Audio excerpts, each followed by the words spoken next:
Hello. I see you. Lie down. Lie down.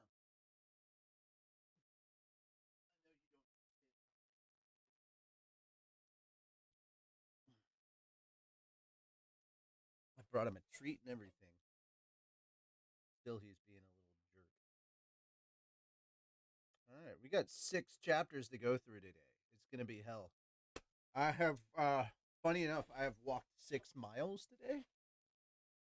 So yeah, my feet, my legs are sore.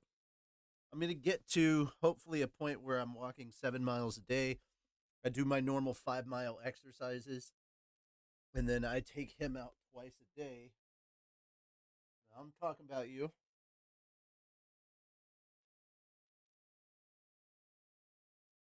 And then I end up taking him out hopefully twice a day, and that becomes an extra 2 miles on top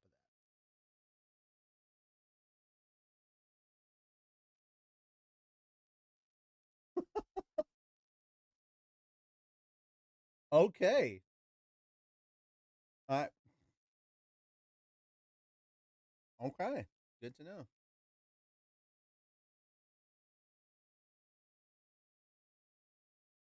Uh.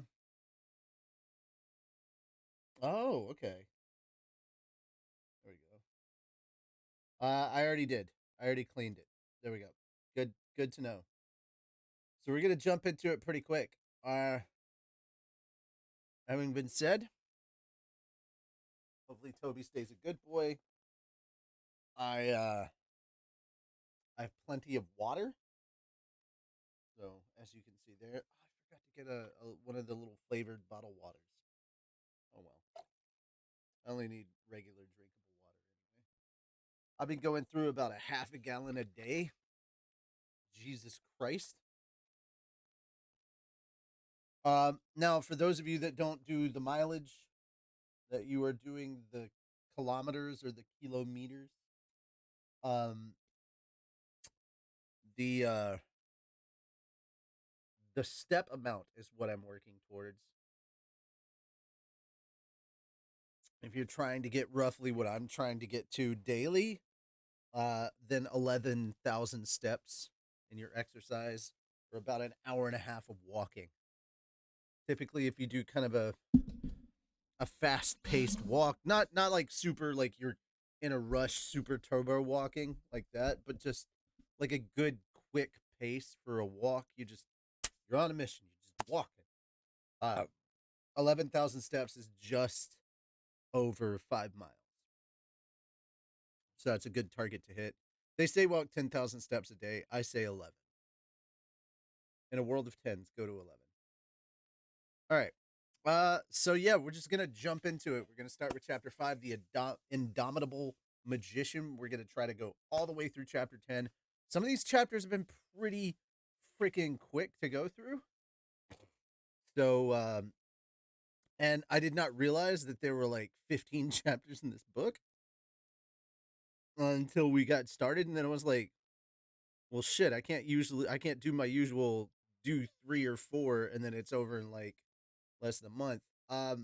It's just a little annoying, but we'll get through it. No biggie. Uh, does it say that I'm playing Destiny 2?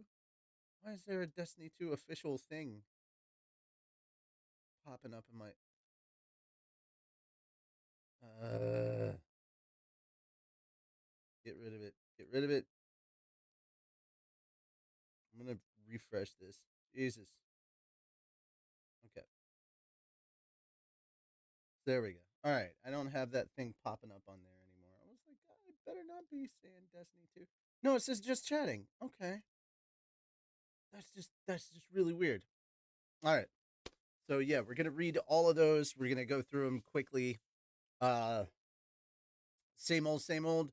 If you want to make me exercise, which I highly encourage that you do, start sending those in when I'm reading. And at the end of every chapter, I'll do some exercises. Yeah, I'm really tired today because of all the walking, but I haven't done any upper body or crunches and stuff like that. So It's mostly been cardio that I've been working on for the last 3 days. So I did 5 miles, then I did 4 miles yesterday, and I did 6 miles today. So I've already made up for yesterday. I'm gonna do an extra mile when I walk him later tonight. He's being pretty good. Look at him, head down, just chilling. Such a good boy. Such a good boy. Look at that. Oh, I see. He put his head down and started chilling right before I looked back at him. I was wondering because I saw him in a different pose, but I guess he's cool with just laying there chilling out. Good boy, Toby. Good boy. All right, so here we go. Roxy was just as I remembered her from so many years ago. She looked and behaved the same, although being trapped in the labyrinth for the past month had weakened her considerably. Her cheeks were gaunt and there were circles under her eyes. Her braids had fallen loose and her entire body was covered in dirt, making her look like a street urchin. Despite all that, she hadn't lost her spirit at all. After seeing her condition, Geese made the immediate call for us to withdraw, a prudent decision. Tallhand carried Roxy on his back and we headed for the surface. I, of course, suggested I could carry Her Holiness, but we wouldn't make it through the second floor without my offensive abilities, so I had to give up on the idea. I did inwardly debate whether it was acceptable to let such an uncouth brute carry Roxy, but no one else protested, Roxy included. I'm sorry, Mr. Tallhand, for causing so much trouble, she said. Don't worry about it. I gotta help out sometimes, too. I don't stink, do I? I figure it must be pretty bad for Rudy to have thrown up like that. The dwarf guffawed. If I couldn't handle this much, I couldn't call myself an adventurer. I listened from behind as we walked. The two of them had traveled together for a long time, I was told. Judging by the way they talked, I could tell they trusted each other deeply. A twinge of jealousy stirred within me. Spurred on by that jealousy, I spoke up. Teacher, you know it wasn't because I thought you were stinky that I threw up. Roxy glanced back at me before quickly averting her eyes. Why did you throw up? She asked. I was caught between happiness at finally seeing you again and despair that you didn't remember me. My stomach just knotted up. It's not like I forgot you. I just couldn't make the connection between the adorable Rudy from a long time ago and the current you, she mumbled in response before going silent. It was a short conversation, but hearing her voice for the first time in a long time filled me with such joy that I could have flown right up to heaven. Our in-sitting group rejoiced upon Roxy's return, likely because this was the first happy news they'd had since they began searching the labyrinth. Granted, we'd only filled in the hole they'd dug themselves. But I wasn't going to say that. Regardless of the circumstances, this was a happy occasion. Lilia immediately coaxed Roxy off to the bath, uh, hoping that there might be something I could do for her in the meanwhile. I hovered outside her room, but then Viera shooed me away. She said it was rude to approach a girl's room while she was bathing. Of course, I didn't have any ulterior motives. I just wanted to do whatever I could for her. I mean it. Really. Okay, yes, I did have a previous offense, but this time was completely innocent. I thought about defending my case, but decided to drop it. This was fine. It was me, after all. If I suddenly glanced to my side and saw her clothes sitting there was no guarantee that my hand wouldn't slip and pocket that small white fabric that nestled on top. I couldn't give my perverted side the opportunity. Right now, my feelings were still innocent, so really, it was fine.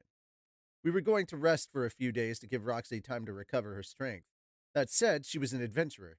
She had no major injuries, uh was still strong enough to walk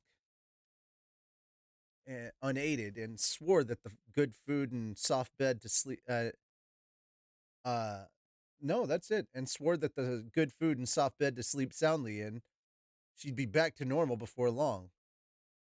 Swore that with good food and a soft bed to sleep in, she'd be back to normal before long. Man, I am really just trying to rush through this shit.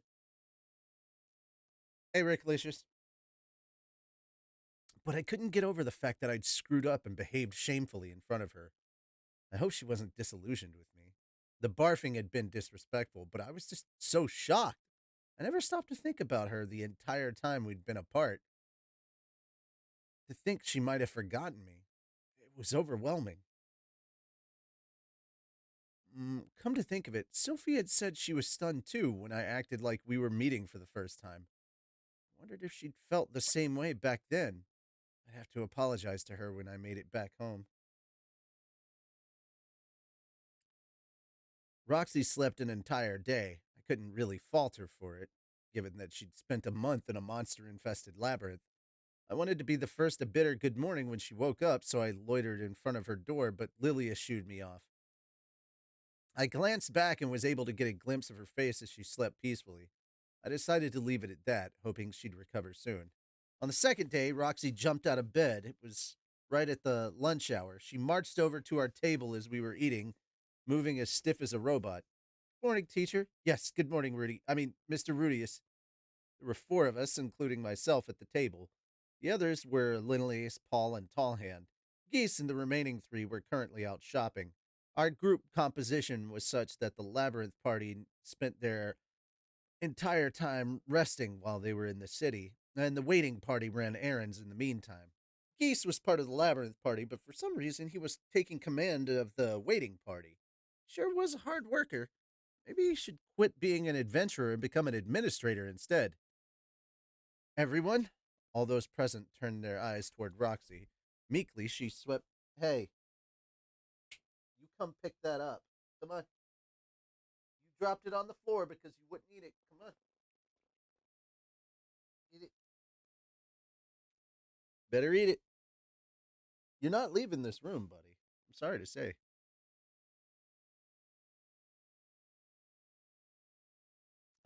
Meekly, she swept her gaze over each of us, then bowed her head. I'm sorry for causing you all trouble, but I really am okay now. People's reactions varied. There was one who wrapped an arm around her shoulder and said, uh, You needn't worry about that. You needn't worry about that. Another who nodded and said, No problem. Another who took a gulp of alcohol before shoving a bottle in her direction. And finally, there was me, who was overwhelmed with emotion at her return. Well, if you want to thank someone, thank Rudy. If he hadn't started babbling, Father, I can sense God nearby, and run forward, punching through walls, we wouldn't have found you. Paul made me sound like a complete nutcase when put like that. But I'd somehow known exactly where Roxy was as we wound our way through the third floor. I also had a feeling she was in trouble. Knowing that the situation called for expediency, I made a beeline for the sound of her voice without regard for the potential danger of the tunnels collapsing. Whenever I hit a wall, I smashed right through it, without hesitation. I had no idea how I knew she was in trouble. I just did. It was my bond with Roxy drawing us together. I was sure of it. Yeah, there was a slight chance that the man god had intervened, but I would disregard that. There was only one god I believed in. Wait, did that mean God had guided me there? In that case, there was nothing strange about it at all. As uh as I was preoccupied with such thoughts, Roxy turned toward me and bowed her head again. Mr. Rudius, what I mean to say is, thank you. Why did I feel like Roxy was being cold and distant? No, I knew the sensation. I'd learned about it at school. It was my name, the way she'd called my name. She was calling me Mister, as if I were some kind of stranger. Don't worry about it, I said. I only did what anyone would have. More importantly, please just call me Rudy. Roxy looked down and mumbled, But it doesn't sound like I'm being overly familiar if I call you that. What? But we are close. If I'm going to have my own teacher call me Mr. Rudius, then I may as well make my father do the same. Hey now, why the hell would I do that? I ignored Paul's protest. I'd like you to call me Rudy just as affectionately as you once did. No matter how many years pass, I will always revere you, Roxy McGurdy, as my teacher. Roxy blinked several times. For some reason, her cheeks were red. Did she have a fever or something? She suddenly slapped her cheeks. Yes, you're right, Rudy. There, that's perfect. She gave a self deprecating smile as she looked at me. Her cheeks were still a bit rosy. All that aside, you really have gotten big. I am a human, after all, I reminded her. You don't seem to have changed, though. Yes, still as small as ever. I don't think you're as small as you think you are. Oh, really? This was bringing back so many memories. If I closed my eyes, I could recall them. The first day she taught me magic, the day I obtained my object of worship, the day she taught me Saint Tier magic, the day we said goodbye, and the days we spent exchanging letters. Every memory was precious to me. Anyway, that was some spectacular magic, Roxy said. It seems you kept up quite well with your training in my absence. Is that Emperor Tier water magic? Which spell are you referring to? I asked, though I was pretty sure I hadn't used anything Emperor Tier. The magic you used when you saved me, that power, that speed, and that range. It was incredible magic. That was Emperor Tier magic I've heard about. Absolute zero, right? Nope, that was just simple frost nova. We had been traveling the second floor when Tallhand told me about the magic Roxy had been using and how effective it was. I'd simply mimicked it. But now Roxy had a look on her face that seemed to say, well, I'm right, aren't I? I hesitated on whether to correct her or not. Uh, she was a water magic specialist. It might shame her to discover she'd misinterpreted my spell. Perhaps a little white lie was appropriate here? Granted, I'd be exposed immediately. Maybe the wisest course of action was to say yes and then relay the truth after in secret. What if I did that and she reacted negatively? My stone cannon apparently had the same level of power as an Emperor tier spell, but it was magic of a much lower level. How should I answer? Nah, that was Frost Nova. I just. Oh. Nah, that was Frost Nova. It just had more power behind it than the one you use. Oh, okay, so that was tall. Nah, that was Frost Nova.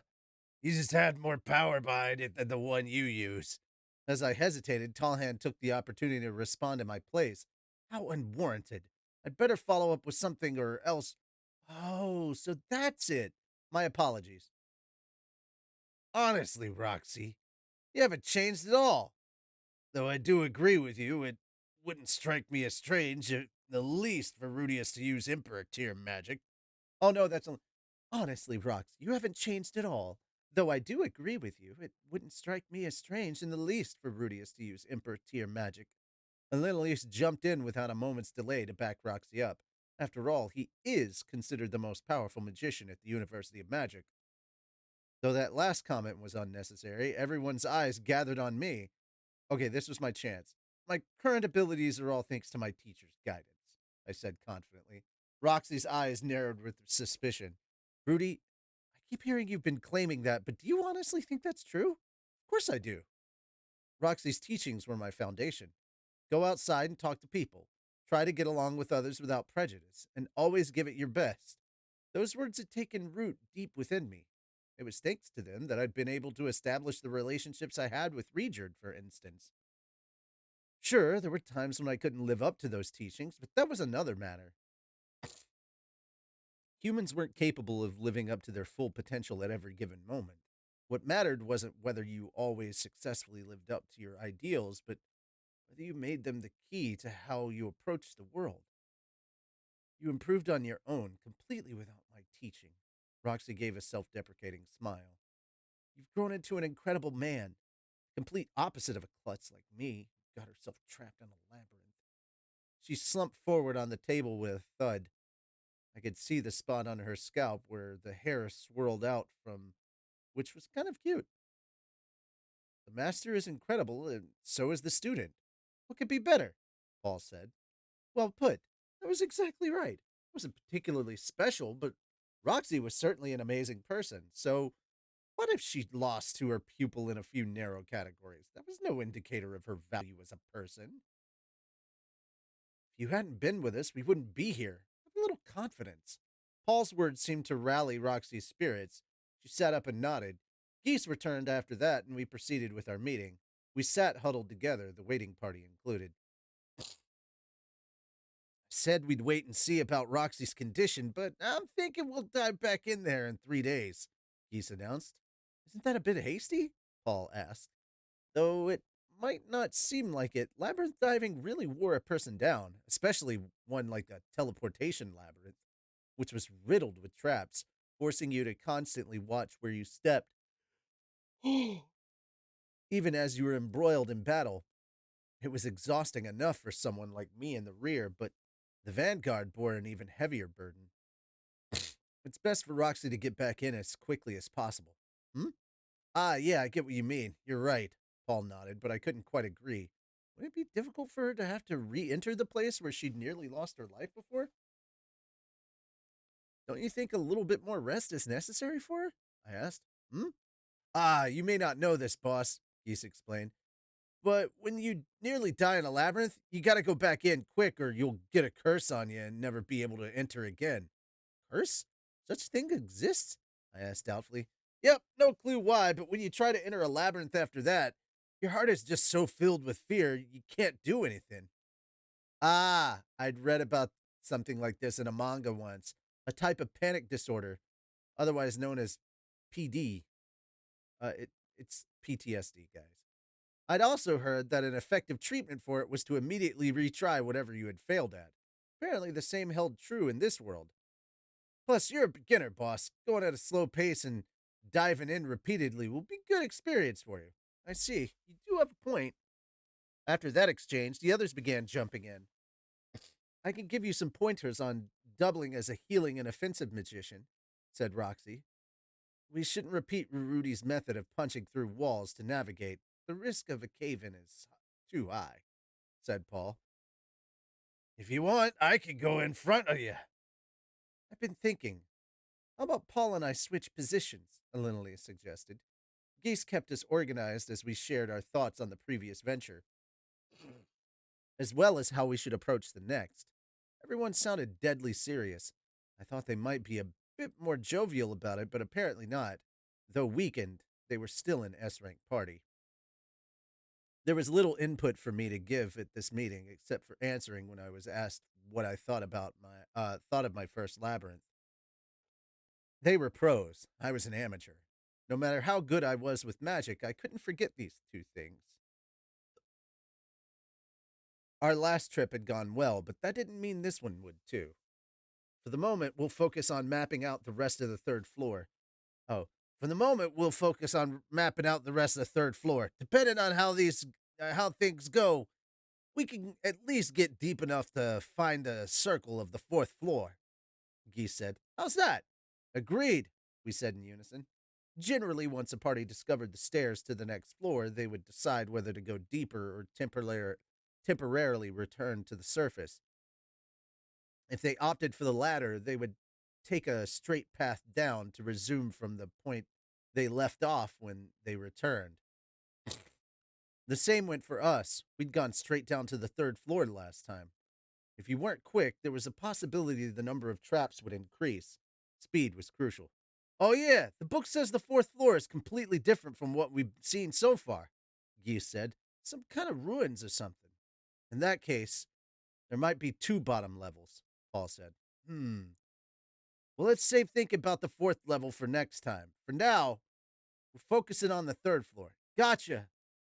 There were instances of long existing labyrinths combining with others, forming a single labyrinth with two centers, two hearts with magically imbued crystals. These types were said to change in structure partway through. The teleportation labyrinth had that kind of layout, but that didn't necessarily mean it had two centers. It was a possibility, nothing more. In fact, according to the book, the teleportation labyrinth had only one magic crystal. However, there was still the possibility that it had originally been an ordinary labyrinth, which later merged with these old ruins to take its current form. Speaking of ruins, there were also the ones containing the teleportation circles we'd used to get here. What's this book you're talking about? Roxy asked, suspicious. Rudy brought it with him. It's got notes from uh, It's got notes from a guy who traveled almost to the very depths of the teleportation labyrinth. You should read it too. Geese passed the book in question over to her. Oh, I didn't realize such a thing existed. Understood. I'll go over it carefully tomorrow. So Roxy planned to spend tomorrow reading. In that case, I would stay at the inn. I wanted to talk to her some more, though I wasn't sure what about. If she was going to read the book, maybe we could discuss its contents? She could ask me questions and I'd do my best to answer them. Yeah, that sounds good. Great. Absolutely perfect. Now then, about our formation, Geese started. Let's shake things up a bit. Tall Hand? As I was preoccupied with my thoughts, the conversation moved to the next topic. Tall Hand cleared his throat, as the man most often all the way in back, who thus observed the most. He was in charge of deciding our formation. Leave it to me. But he reeked of alcohol. Well, he always reeked of alcohol. Geese also showered himself in liquor at night, but Tall Hand was tipping tankards back through the noon hours. At least he did go completely sober the moment we began our dive into a labyrinth. He had an impressive ability to switch his drinking on and off. It'll be about the same as before.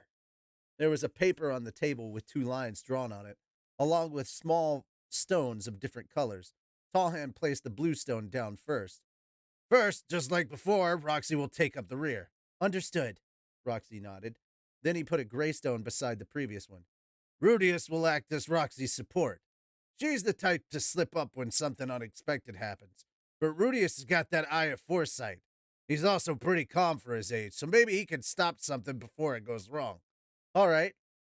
He made it sound as if Roxy was lacking in composure. I wanted to protest, but it was true that she'd slipped and stepped on a teleportation trap. I'd just be stirring up trouble if I tried. Although, if you thought about it, the eye of foresight could only predict things I could see. That meant I'd have a good excuse to keep my eyes on Roxy the entire time we were in the labyrinth. Put that way, it didn't sound so bad. I was just happy to be able to look at her. Let's try switching out a Linelise and Paul. Paul, you go in front, Linelise, you go behind him. Tallhand said as he moved the red stone representing Paul forward and the yellow one representing a Linelise back. They were still basically side by side. This was likely just a change in roles. Before, a Linelise had been the tank while Paul had been the support, but this time it would be the opposite. Paul would be our main tank and a Linelise would be supporting him. Geese, you'll be where you were before. He placed the brown stone far in front of the rest of the pack. Finally, he put his own stone in the middle. Doubt we'll need it, but there'll be more monsters on the 3rd floor. I'll act as a shield for those in back. Scout, Geese. Vanguard, Paul, and Linelise. Middle, Tallhand. Rear, Rudius, Roxy. That was our new formation. Excluding Geese, we looked like a 5-dotted mahjong tile. Any opinions on this? The dwarf asked. I immediately raised my hand. Should I take this to mean that my role basically won't change? Yeah, you can talk to Roxy about the details of your teamwork. Upon hearing that, I glanced at Roxy. She returned my gaze, looking nervous as she gulped. All right, then. I look forward to working with you, teacher. Yes, and I as well. I'll do my best not to hold you back. Just the opposite. I was the one more likely to be holding her back. I wish she'd be more confident. True, I might beat her when it came to mana capacity and spell usage, but the strength of a person's stats wasn't the sum of their worth. It was only with experience that one gained true power. I felt like Roxy was ahead of me in that regard. She'd spent a whole month trapped and fighting in the teleportation labyrinth, and just 2 days after being rescued, she was recovered enough to go right back in, as if nothing had ever happened. Hold on.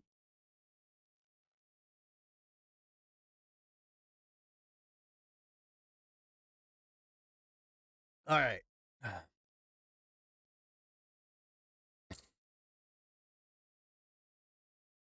If it were me, if I were to experience something so horrific, I'd probably swear to myself to never enter that labyrinth again. As the Japanese proverb stated, a wise man stays away from danger. You could call me a chicken if you wanted. I knew I was a coward. Okay, then, we're all done with that. Next is the waiting party. After that, Geese promptly gave his orders to the waiting party. He handed Vera a list of supplies to purchase, then consulted Shira about Roxy's condition. He also advised her to prepare whatever medical supplies she deemed necessary in preparation for Zenith's rescue. Finally, he entrusted Lilia with overseeing those tasks. If Geese was the leader of the Labyrinth party, then Lilia was the leader of the waiting party, and Paul was the overall leader of our group. He oversaw all final decision making and kept track of everyone. Okay, then, everyone, let's prepare for 3 days from now. Dismissed. At Paul's order, the meeting ended. The next day, I spent my time ambling about on the first floor of the inn, staying in Roxy's vicinity as she read. I wanted her to consult me if there was anything she didn't understand. Me specifically, not anyone else. Rudy? Yes? What is it, teacher? Your shuffling about like that is distracting, she said with a forced smile. My apologies. I hung my head and decided to leave. So that's it. I'm distracting her. That makes sense. Getting in the way of her reading. I couldn't cause her trouble. That wasn't my intention. I just wanted to be of assistance. But if I was a distraction, then it couldn't be helped. Maybe I should just go elsewhere. Yeah, maybe I should go to some deserted tavern somewhere. It was good to drink alone occasionally. Yeah, that's what I'll do. Rudy, a voice called out from behind me. If you have enough time to shuffle about, there's some things in this book I'm not. Oh, no, sorry. Rudy, a voice called out to me from behind. You have enough time to shuffle about? There's some things in this book I'm not clear on that I'd like you to. Okay. I immediately plopped down next to her. I think I broke a record for the fastest sit. If I were a dog and had a tail, it would be whipping through the air like a propeller right now. Where is it? Please feel free to ask me anything. Roxy sure was tiny, though. I was sure that was partly because I'd grown so much, but if I put her on my lap, I could easily wrap my arms around her, though I was sure she'd be pissed at me if I tried. As I looked over at her, Roxy glanced up at me from the side. What's wrong?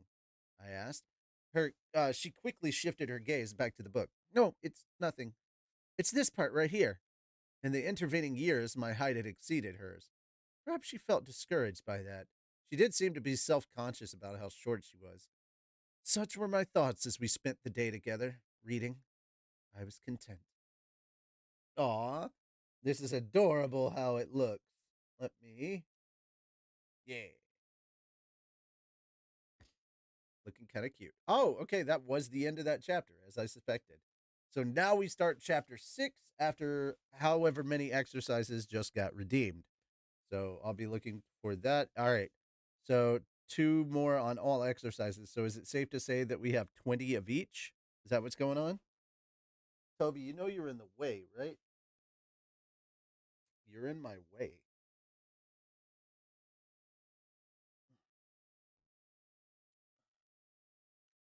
I don't even know why I have the headphones on. I don't need to have the headphones on. That's just really weird that I have the headphones.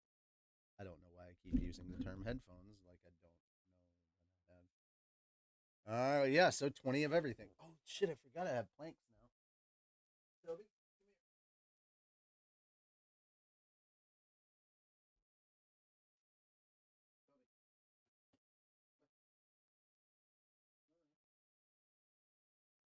Good boy,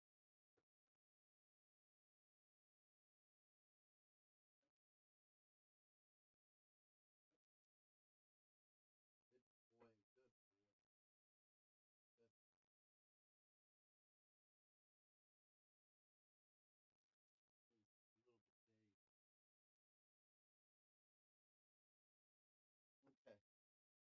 20 of everything. Okay.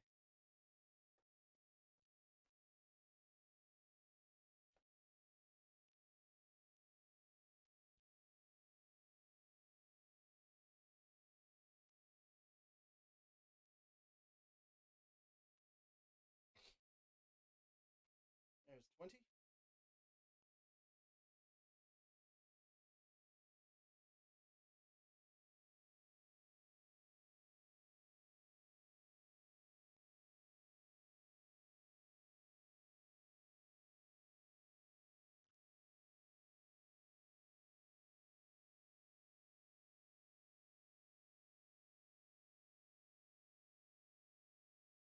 And there's 20. Whew. Next is heel touches.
planks.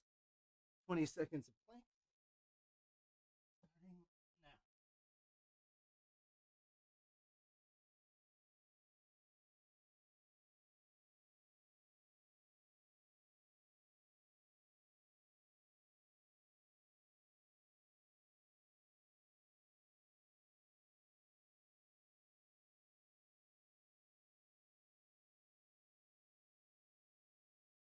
Okay. Now the push-ups.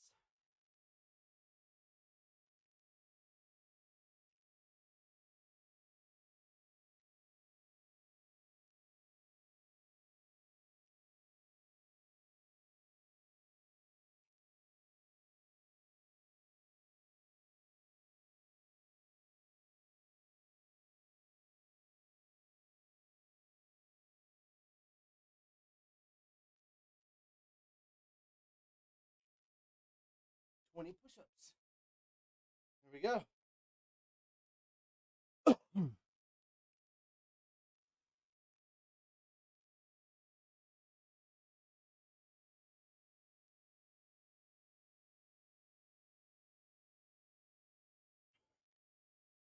Woo.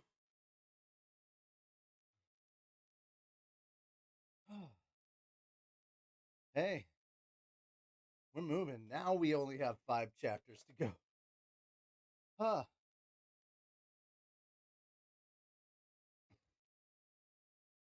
Next week, we should be finished with volume 12. And next month is when volume 17 comes out. So I feel like every 2 months a new volume comes out. So we can start 13 next month. I think we'll be okay.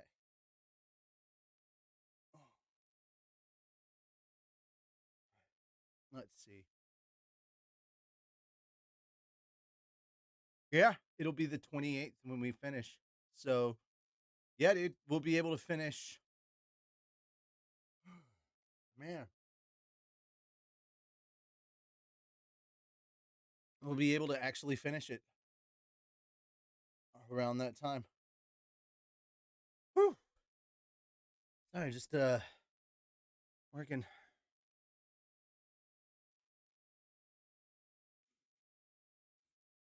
I don't usually have the lungs going nuts on my walks because, you know, I'm just walking. It's not a big deal. But man, holy cow. Okay, let's see. 1, 2, 3,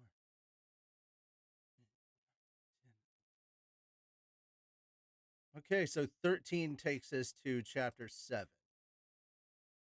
So we've got 13 pages to go through. And no images in any of those pages. Just straight out good stuff to go through. Sorry, guys. Trying to catch my breath. You know, I never have seen what this looks like when wearing the flat cap. Oh, shit. Clean the lenses. Oh, yeah, I need to go do that.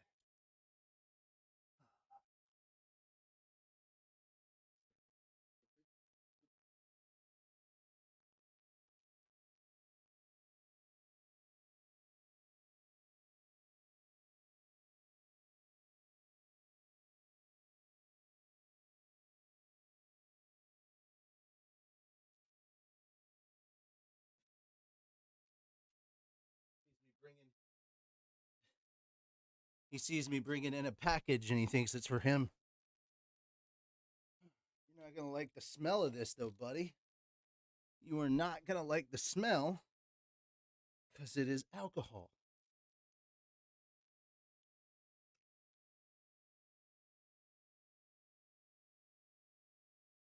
There you go. Yeah. Another fan, huh?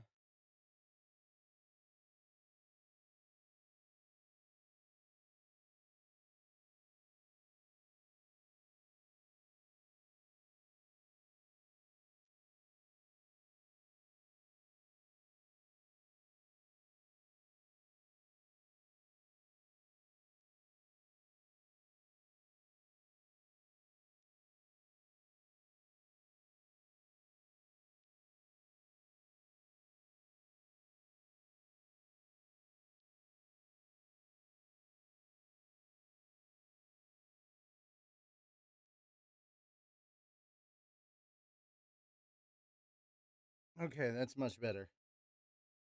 Whew.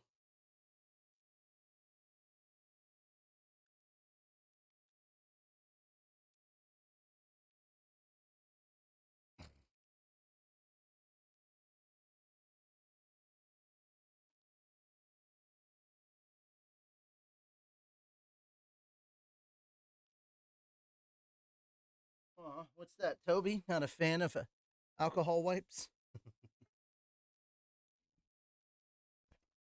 Alrighty. Ah. Ah. So there we are. It's quite a bit better. I like how it looks that way. Now how does it look this way? If I flip the cap back around, how does that make me feel? How does that feel, Bradbury? uh let's see.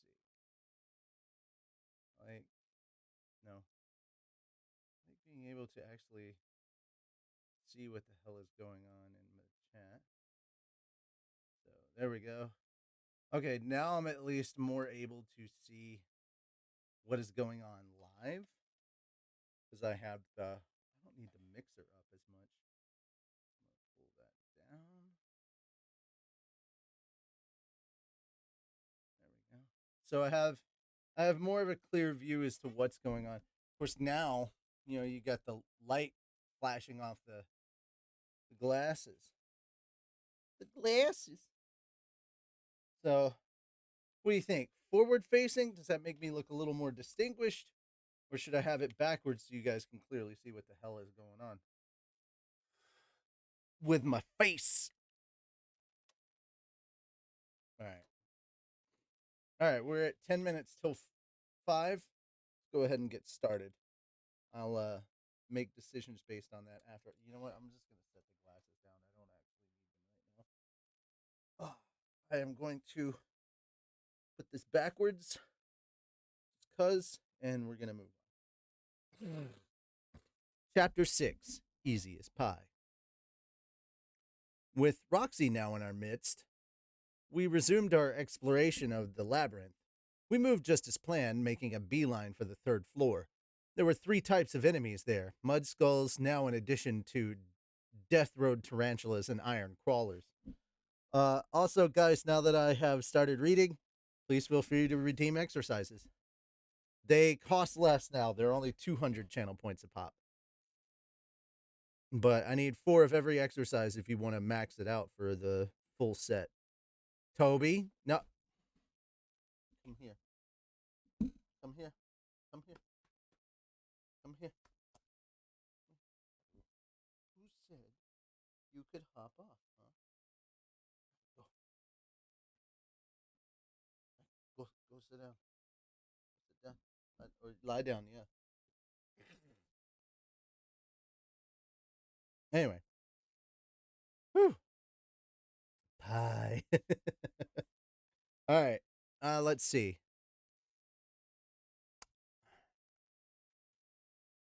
The mud skull was an A-ranker monster. It resembled a headless giant made of mud, about 2.5 meters in height, with a girth that spoke to its durable nature. The creature had a skull buried in its chest area, which also happened to be its weak point. Much like Jamila from Ultraman or Sachiel from Evangelion, it moved slowly, but it could shrug off for any blows dealt to the mud-covered parts of its body. If it sensed it was in danger, it could hide the skull inside its body. The mud skull's method of attack was to sling mud and use a spell similar to Stone Cannon. Those, however, were not the reasons why it was considered A rank. Though it looked like a simple golem, the mud skull was quite intelligent and capable of issuing commands to lesser monsters like death road tarantulas and iron crawlers. It would attack in formation with iron crawlers in the vanguard, death road tarantulas in the middle, and itself at the rear. In other words, it was a monster general. On the second floor, the iron crawlers would rush up front while the death road tarantulas tried to pin us down by slinging webs at us. Now we had the mud skull overseeing them, dishing out stone cannons as well. That had to be tough dynamic for Paul, who already found himself in close fights on the second floor to counter. Combat took everything they had. There was no way they could look for Zenith, too. Ah. That wouldn't be an issue with Roxy and me in the group. The Death Road Tarantula stationed in the middle posed little problem. So I just had to take the lead in attacking the Mud Skull in the rear while Roxy faced the Iron Crawler up front. Anything that remained was left to Paul and the others. Being made of mud, the Mud Skulls were vulnerable to water magic. An abundance of it would wash them away. Fire worked as well. If I baked their mud dry, they couldn't move anymore. But my stone cannon was all I needed. I used my Eye of Foresight to snipe them, dealing critical hits to the skulls in their chest. One shot, one kill. I was an expert sniper, just a slow one. Like the FPS types that couldn't move their spawn point. Whew! Once the enemy was completely wiped out, Roxy breathed a sigh. I could see part of her face peeking out from beneath the rim of her hat. She must have used a significant amount of mana. She looked exhausted. Suddenly, she returned my gaze, glancing up at me sideways. When our eyes met, she quickly averted hers. I'm about out of mana, she said. I would like to rest. We returned to the main passageway and took a break there. I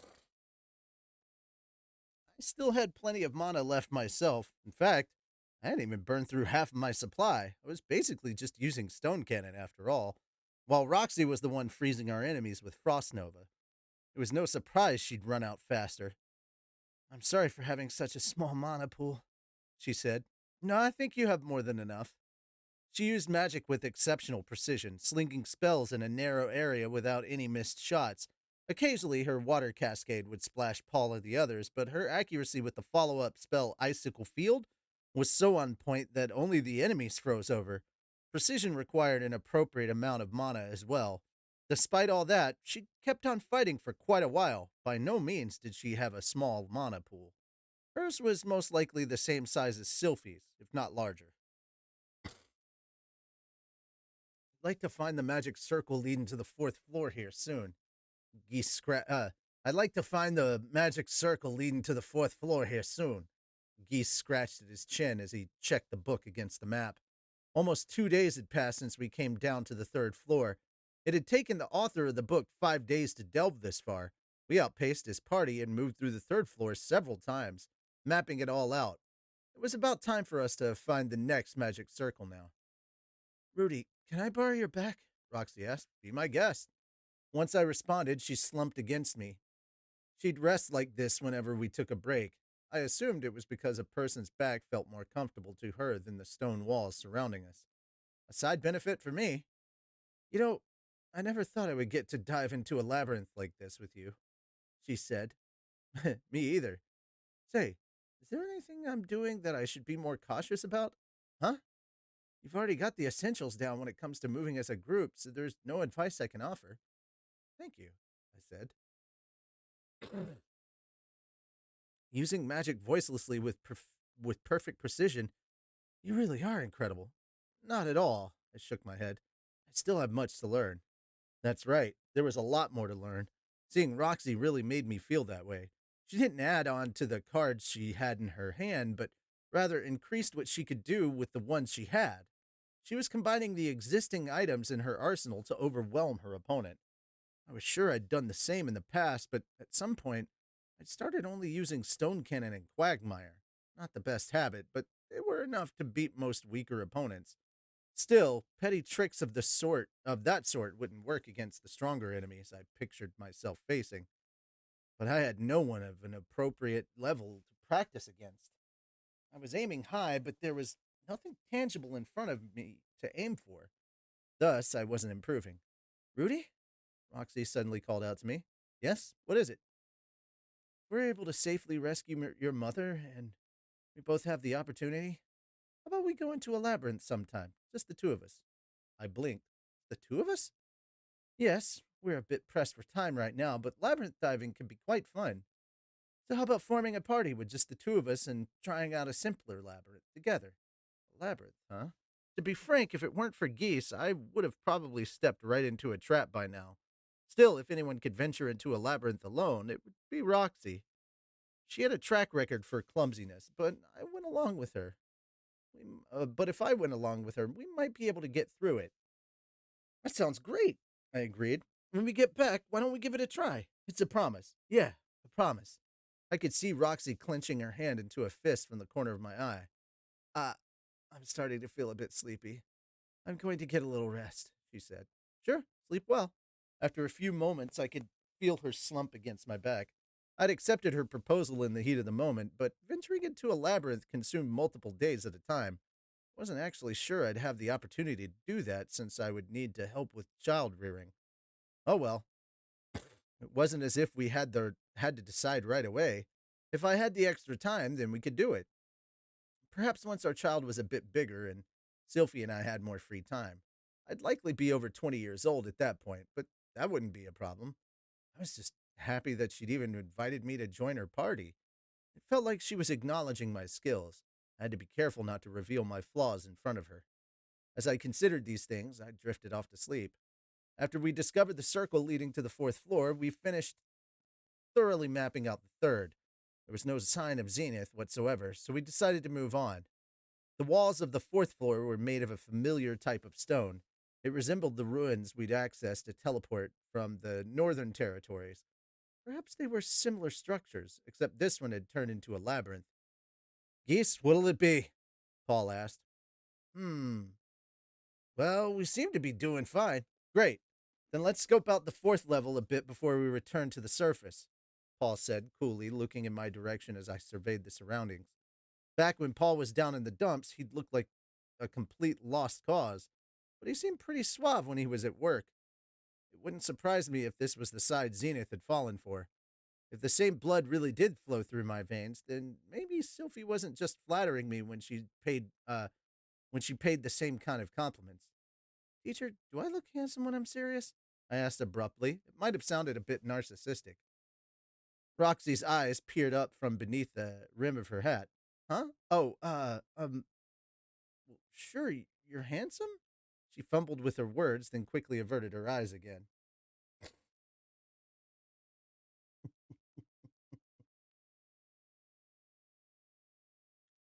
Alrighty. Okay, that reaction said all I needed to know. She expressed her feelings loud and clear. That was clearly an uncomfortable question. How rude of me. Seemed I'd gotten a bit carried away. If Roxy turned super cutesy on me and asked, Hey Rudy, on a scale of 1 to 10, how cute am I? I'd happily raise up glow sticks on either hand and readily say a 100. I'd be in the front row, make no mistake. There was more to a man than just his face. There was his heart, too. He needed a heart of red hot flaming steel, one that could knock out anyone with a single punch. Rudy, enemies! I looked up to find two four-armed monsters in armor approaching, armored warriors. Incidentally, these monsters were considered undead. Earth and divine magic worked best against them. Stone cannon, provided it was big enough, could smash most of them into pieces in a single hit. I'll start off with stone cannon, I said. Wait, Rudy, you can't! Roxy stopped me just as I was lifting my staff. I've heard that armored warrior uses the water god style. If you're careless with your magic, they'll counter it right back at us. The water god style was something I hadn't really encountered much, but it was a sword style based around deflecting and countering attacks. It was also effective against magic for some reason. I wasn't sure how, but one of their abilities allowed them to counter offensive magic with a flash of a sword. Ordinarily, I wouldn't be too worried, but these guys had four arms, and they weren't human. They might be well capable of engaging four people at once and still managing to counter every single attack. All right, then, what should we do? Let's cover the others and trip them up, Roxy proposed. It's our first time against this opponent. We have to be cautious. Roger that. Father, I'll use Quagmire. Please watch your feet. Got it! The armored type monsters had a lot of power and their skills were fearsome, but they were sluggish. The steel on their bodies was heavy enough that they sank easily into the mud. They might fall right through the floor if I made my spell too deep. I don't think there was much risk for collapse, but it was still probably best to keep environment altering effects to a minimum. Up to the knees was enough. Quagmire! Their feet sank as they tried to advance, the mud swallowing them up to their thighs. No, their feet sank as they tried to advance, comma, the mud swallowing them up to their thighs. Then our two frontline members set to work. Paul, I'll take the left, Lindley said. Gotcha. Paul paused. Wait, you're always taking the left. The wall gets in the way otherwise and makes it difficult to swing. So you're only thinking about yourself? Whoa, that was close. Paul handled them with ease. He deflected an incoming attack with his right hand sword and soon severed one of the monster's arms with the short sword in his left.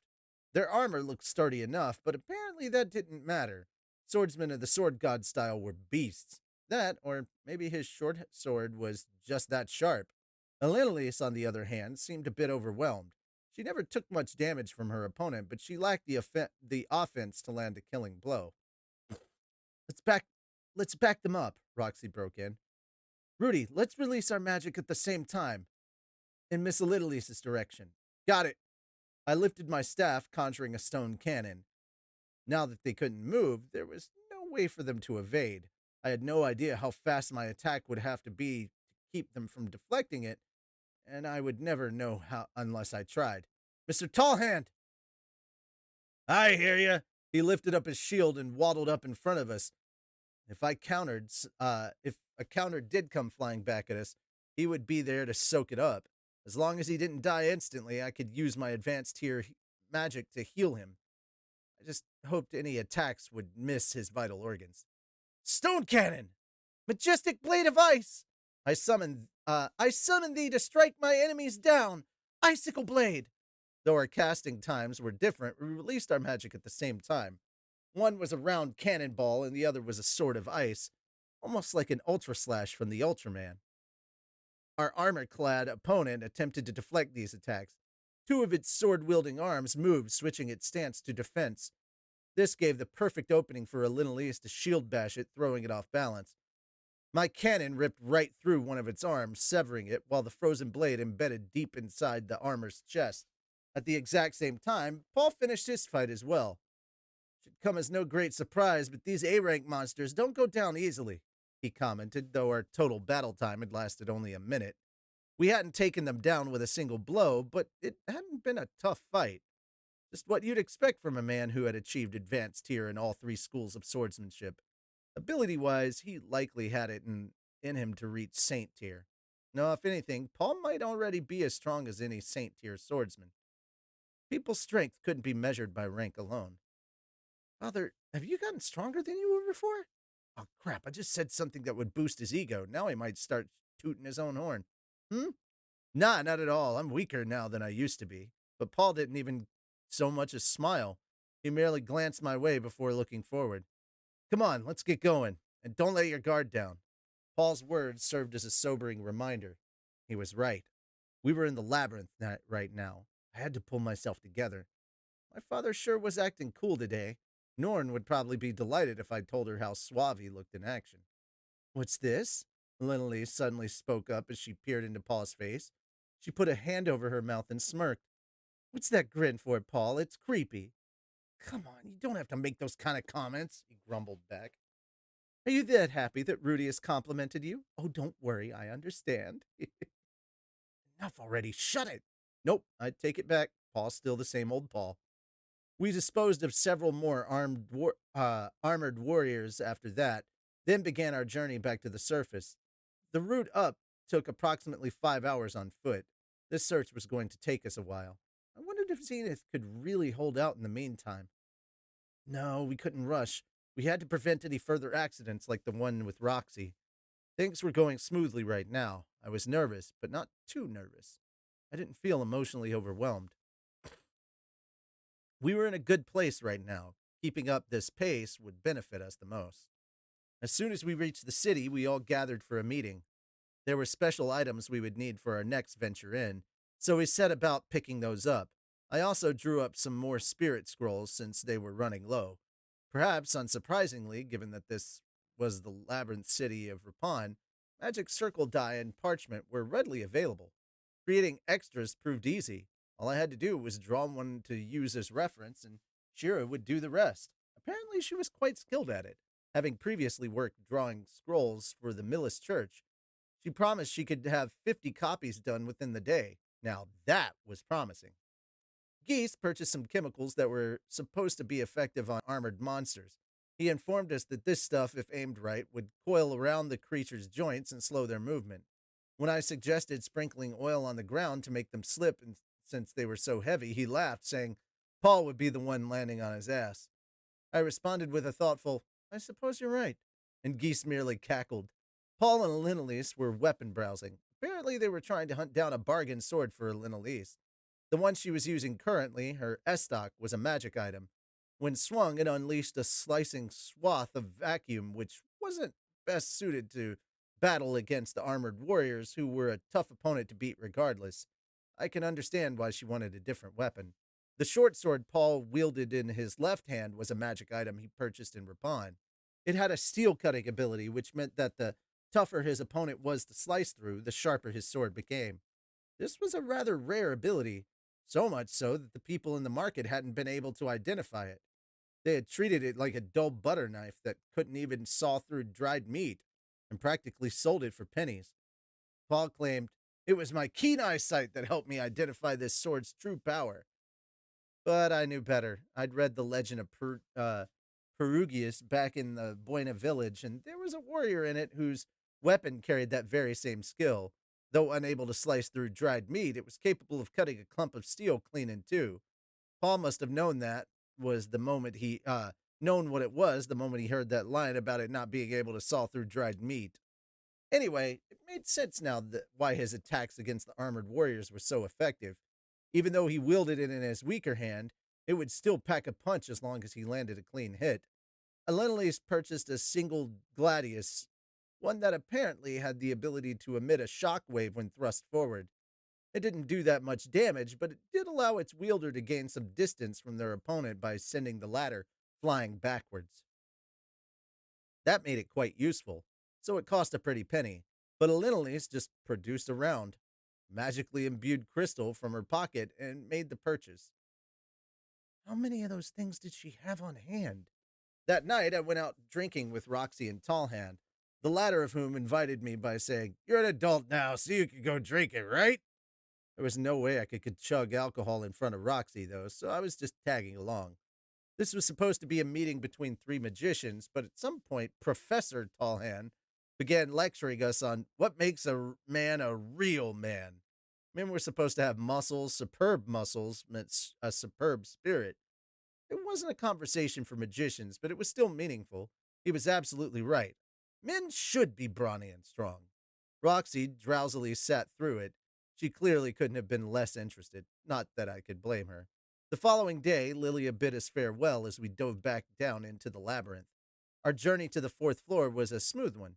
This was partly because of our elaborate preparations and gear change, but we were also lucky it was basically a straight shot all the way down here. Time wise, it only took us 3 hours. We had almost no run ins with monsters either. Once there, we continued to map out the fourth level rather than proceed onward. But to no one's surprise, Zenith was nowhere to be found. Since our supplies were still in good stock, we proceeded down to begin conquest of the fifth floor. On this level, the armored warriors were joined by devouring devils. The devouring devil was a demon with a giant mouth and razor sharp fangs. It also had long limbs and pointed claws that allowed it to scale the ceiling, not unlike an alien from a certain movie franchise. It was a formidable opponent. The fact that it could come skittering across the ceilings or walls meant that our formation was useless. It would pass right over Alenelise and Paul as they engaged an armored warrior, and make a beeline for us. Watching it sent a chill down my spine. Having said all that, the devouring devil itself wasn't all that strong. It was quick, with powerful looking attacks, but it had low defenses and didn't put up much of a fight. I was a bit surprised when it first made its appearance, but after beating it off the wall, Alenelise dove in her new weapon and the fight ended without incident. Though the devouring devil was A rank, we grew accustomed to its unusual movement patterns. It was the armored warrior with its exceptional strength that proved to be a more difficult opponent. It was annoying to have to keep looking upward to spot the devils, though. If your attention was drawn to the ceiling, you wouldn't spot the traps laid down by your feet. And if you carelessly stepped on such a trap, You could be warped off to God knows where. All right, time for our secret weapon, said Geese. Fortunately, we had our guidebook.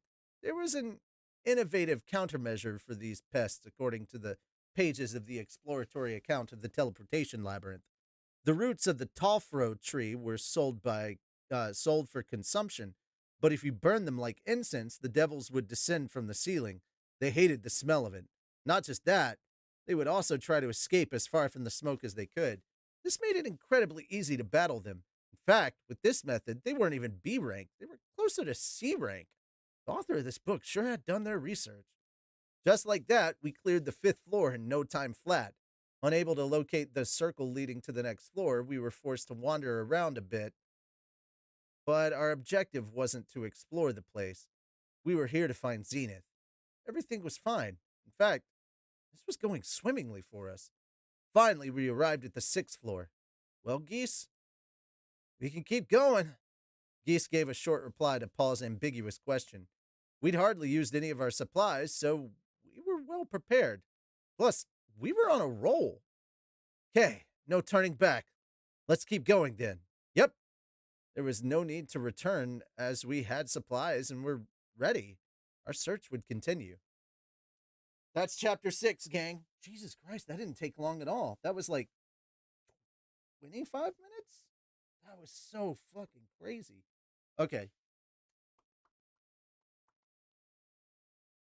let me manage some requests real quick. Oh, okay. So, one, two. Okay, just 10 of everything. Okay, good to know. Uh, gonna mark those as completed as I do this.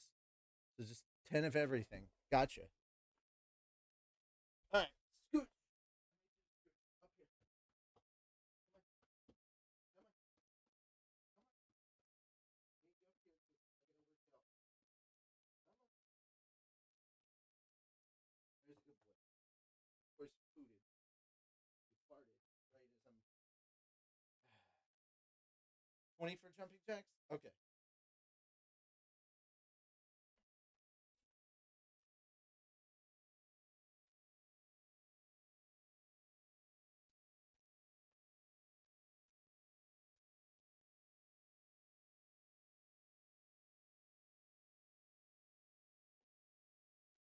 Okay, there's 20. 10 squats.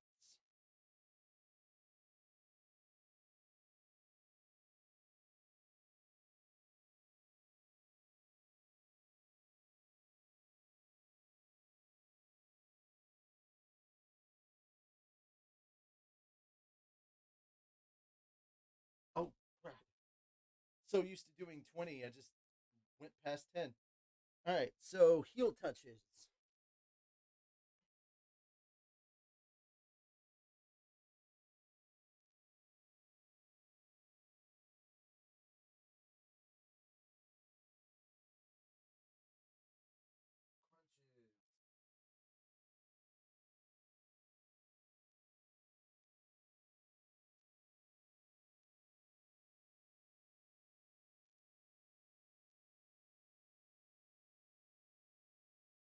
Okay, got that done. Get the push ups out of the way.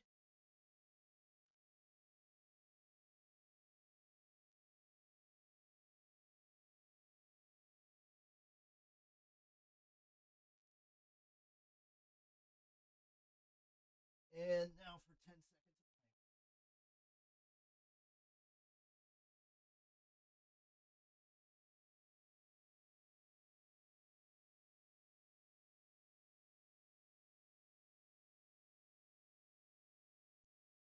of plank. Alrighty, there we are.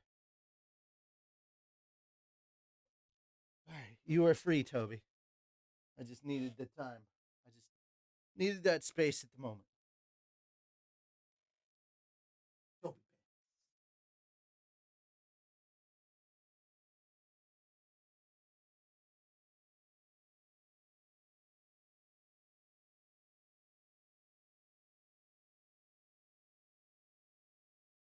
Hey.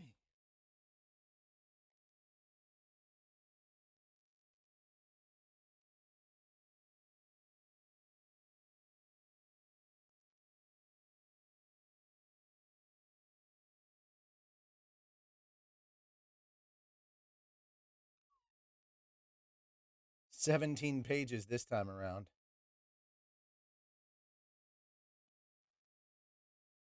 So we go from 40 to 47% when I get to 8.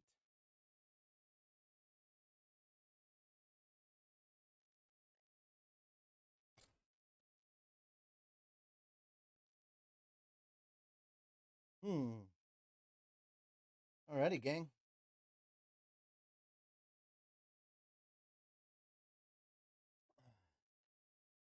Give me a little bit of time. It's not going to take me too long to recover my breath, but I may have to go use the restroom because I'm drinking a lot of water.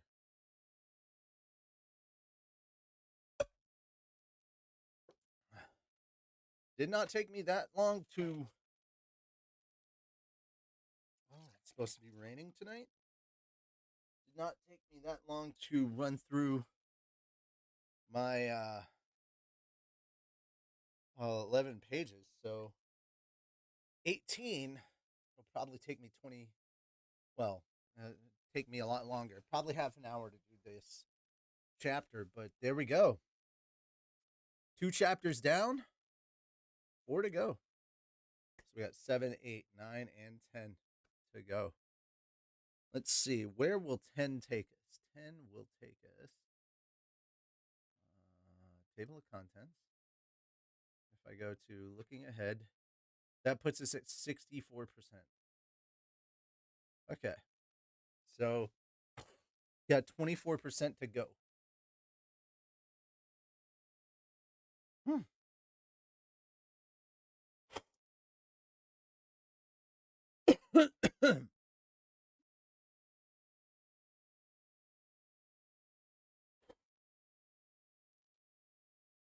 All right.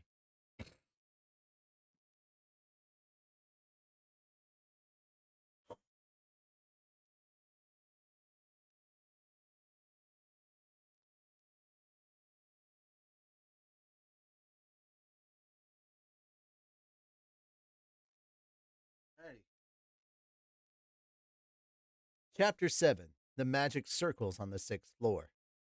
The 6th floor was covered in devouring devils.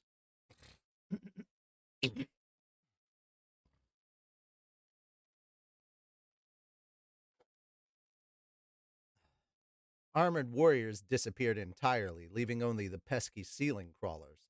The fights went smoothly thanks to the incense, but there was still far too many of them. So many, in fact, that you had to ask yourself, just why are these things so numerous here? The reason became clear as we encroached upon the deepest parts of the 6th floor. There, in the room leading to the next magic circle, was a nest, a swarm the beasts crowded within, and countless eggs sat at the edges of the area. They were dark, oblong shapes coated in liquid, not unlike the cockroaches from my world. It sent a chill down my spine just looking at them. Perhaps there was a queen somewhere and she was using Zenith to help birth her eggs. The thought drifted into my head, but there was no indication that the devouring devils had such habits. They did swarm together, but they didn't seem to have anything resembling a queen, just like cockroaches. Anyways, there were all these pests. Where were all these pests coming from, and what was their purpose? How were there so many when there wasn't an equivalent food source to support them all? Teacher, what do beasts like this eat? I asked. Good question. There are many theories out there, but I've often heard that they feed on mana. Mana? Forests and caves had a high concentration of mana, in addition to being full of monsters. Come to think of it, Nanahoshi did mention that such magical energy could be found in all manner of things throughout this world. Mana, however, could not be seen with the naked eye. So how could this theory be confirmed? Wait, there was the Eye of Magical Power, suggesting it was true. Still, if they really did feed on mana, then wouldn't it also make sense for them to just gobble up my spells? The fact that they couldn't must mean there were two types of magical power, the type that could be consumed and the type that couldn't. Now that I thought about it, Paul had told me a long time ago that monsters were attracted to the magically imbued crystals at the heart of a labyrinth. Were the crystals really that enticing to monsters? The ones that weren't even trying to delve deeper. All they'd done was create a nest and start inhabiting the place. Ah, well, pondering the mystery would get me nowhere for now. There were other monsters, like the armored warrior, that clearly didn't consume anything to survive. I'd leave the questions of monster ecology to the experts. Well, no matter what they consume, it doesn't change the fact that they attack humans on sight. Let's destroy these eggs as we find them, or they'll be a thorn in our side when we next return, Roxy said as she coolly made short work of their eggs. She used a short sword rather than magic to impale them one by one. Her expression was the very definition of indifference. I like that side of her too. At any rate, so monsters produced eggs, huh? I wonder if armored warriors had offspring as well. I pictured many versions of them as big as a felt doll carrying a toy sword and waddling around. I imagined their armor mommy and armored daddy watching over them happily. Then suddenly, footsteps. An intruder. The armored mommy and daddy instruct their son to hide as they step out onto the battlefield. Paul appears before them, his face like that of a demon.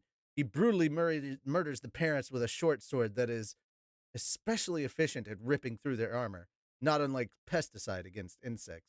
The child witnesses this and learns that humans are the enemy. He grows up and morphs into a beast that attacks humans on sight. Yeah, okay, that was a ridiculous thought. Rudy, what are you spacing out for? Roxy called over to me. Please help out. Oh, right. I did as requested and began smashing the eggs. The other three rooms linked to this one were also stuffed full of the things.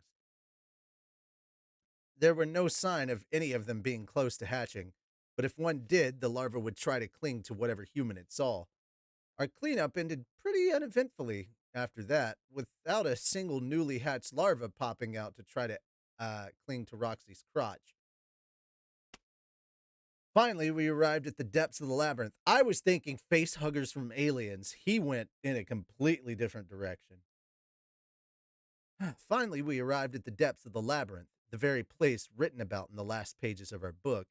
It was a spacious, square room constructed of stone.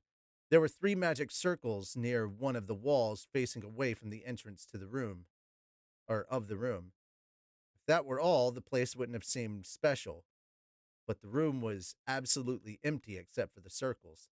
The room before it had a virtual swarm of devouring devils, and more than 100 of their eggs to boot. Yet the only thing in here were these circles, almost as if this was holy ground where neither eggs nor the creepy crawlies that birthed them dared enter. Only one word could sufficiently describe this phenomenon: abnormal. It's the Guardian, said Linelise. Paul agreed. It does give off that vibe. Keep your wits about you, Roxy warned. All three of them held their weapons close as they spoke. Perhaps it was common for the room just before the boss lair to have an unsettling vibe to it. Well, which one's it gonna be? Geese held our guidebook in one hand and investigated each circle. Everyone else stood by the entrance, waiting. I'll help out, I offered to join him, as someone who'd assisted in the creation of summoning circles before. Yeah, that'd be great, said Geese. For some reason, Roxy scuttled along behind me. Her presence would be reassuring, at least. How does it look? I asked. It's like the book says. One by one, I checked each of the circles before us against what was transcribed in the book. The book, by the way, said the following. There were three magic circles. We knew immediately that two of these were random teleportation circles. So we used a stone to mark the one we thought was correct and hopped on. However, this was a trap. I was transported to an unfamiliar space, finding myself trapped between tightly packed black slimy bodies. That's right. A devouring devil's nest. The moment they saw me, I'll spare you the battle that scene that followed. I immediately spotted the stone they'd used as a sign. It was a beautifully polished fist-sized rock. The number 6 was carved into its surface. We hadn't seen anything like this on our previous floors. Makes you feel kind of emotional seeing it, doesn't it? Geese frowned. Think so? I say it's bad luck. Listen here, boss. Things like this, items left behind by a dead party, they're bad luck. A jinx? Yeah, that's right. A jinx. Okay, I said. But it's not like their whole party was wiped out. As we talked, I continued to inspect the circle in front of us. It perfectly resembled the two-way circles we'd used to travel back and forth numerous times up until now. Yet this one was different. If stepped on, this one would randomly teleport you. Or perhaps you didn't even have to step on it. Maybe once activated, it would warp anything located within the room. This meant one of the other two had to be the correct option. Yet both of them very clearly had the characteristics of a random teleportation circle. Rudy, can you tell which one is the right one? Roxy asked. I shook my head. Nope, I'm clueless. Nanahoshi might know if she were here. Nanahoshi? Who is that? A girl studying teleportation, or rather summoning, at the university. She knows a lot about magic circles, so she might be able to weigh in. Could she be your lover? Nanahoshi? No way. I laughed her question off as I did. I thought to myself, if only Nanahoshi were here, or Sylphie, or even Cliff. The first two would have been impossible, but maybe I should have brought Cliff after all. Maybe I should go back and fetch him? But it would take 3 months to travel both ways. Maybe as long as our uh maybe as long as 4 months. Cliff wasn't accustomed to being on the road. Nah, even if I did fetch him, he might say, I don't know either. Actually, I said, I did some research into teleportation at the university, but I'm embarrassed to say I can't make heads nor tails of this. Research teleportation? Roxy asked, surprised. Yeah, I see. I should have expected as much from you, Rudy. Not everyone can think to pin a problem down at its source rather than searching blindly for answers. She seemed to have misunderstood. I just followed the man god's advice. Not that I could really share that with Roxy, since my motives for doing so were impure. Such things were better left unsaid. Well, it's an obvious conclusion to come to. As a pupil of the great teacher Roxy, you can praise me all you like, but you won't get anything for it. We finished our examination of the circles. Well, boss, figure anything out? Geese asked. Nope, nothing. My knowledge of the magic circles came primarily from the book. Anyway, if the correct answer wasn't in its pages, then it was outside my area of expertise. Done some additional research into teleportation, of course, but this was beyond me. There was one thing I knew. The three circles before us were abnormal. I'd helped Nanahoshi with enough magic circles in the past that I could tell. A change to the smallest, most intricate parts of a circle would alter its effects. That was why I could confidently say none of these were normal circles. What the book says is true. One of these two is the correct circle, I said. What? What you mean is that you don't know either, Geese clarified. Exactly. We returned to the entrance to the room, sitting down within the circular formation that Paul and the others had taken as they rested. There, we reported the details of our search as accurately as I could. Paul clicked his tongue. Two choices, huh? Elenius mumbled. Oh my, two options. And Tallhan groused. Damn it, two, eh? None of them looked pleased by the news. Two options are really gonna screw us. It'd be better if we had three. As he gazed up at the ceiling, Geese reminded me of a certain anime character in the Italian mafia who wears a strange hat on his head. It sounded like he had some ill memories associated with choosing between two options, which didn't come as a surprise to me. Is this a jinx too? I asked. Yeah, it is. When we've only got two options, we gotta let Lane choose. Or whatever we do, it'll end in failure, Geese explained. Paul and the others nodded in agreement. Ghislaine, huh? That name brought back memories. As a beast folk, she certainly did have a good enough sense of smell to sniff out the correct answer. Ghislaine, only she were here right now, said Paul wistfully. Linnaeus added, she was only ever useful in times like this. She never listened to instructions during battle and ran in head first, almost like she didn't understand a word anyone said.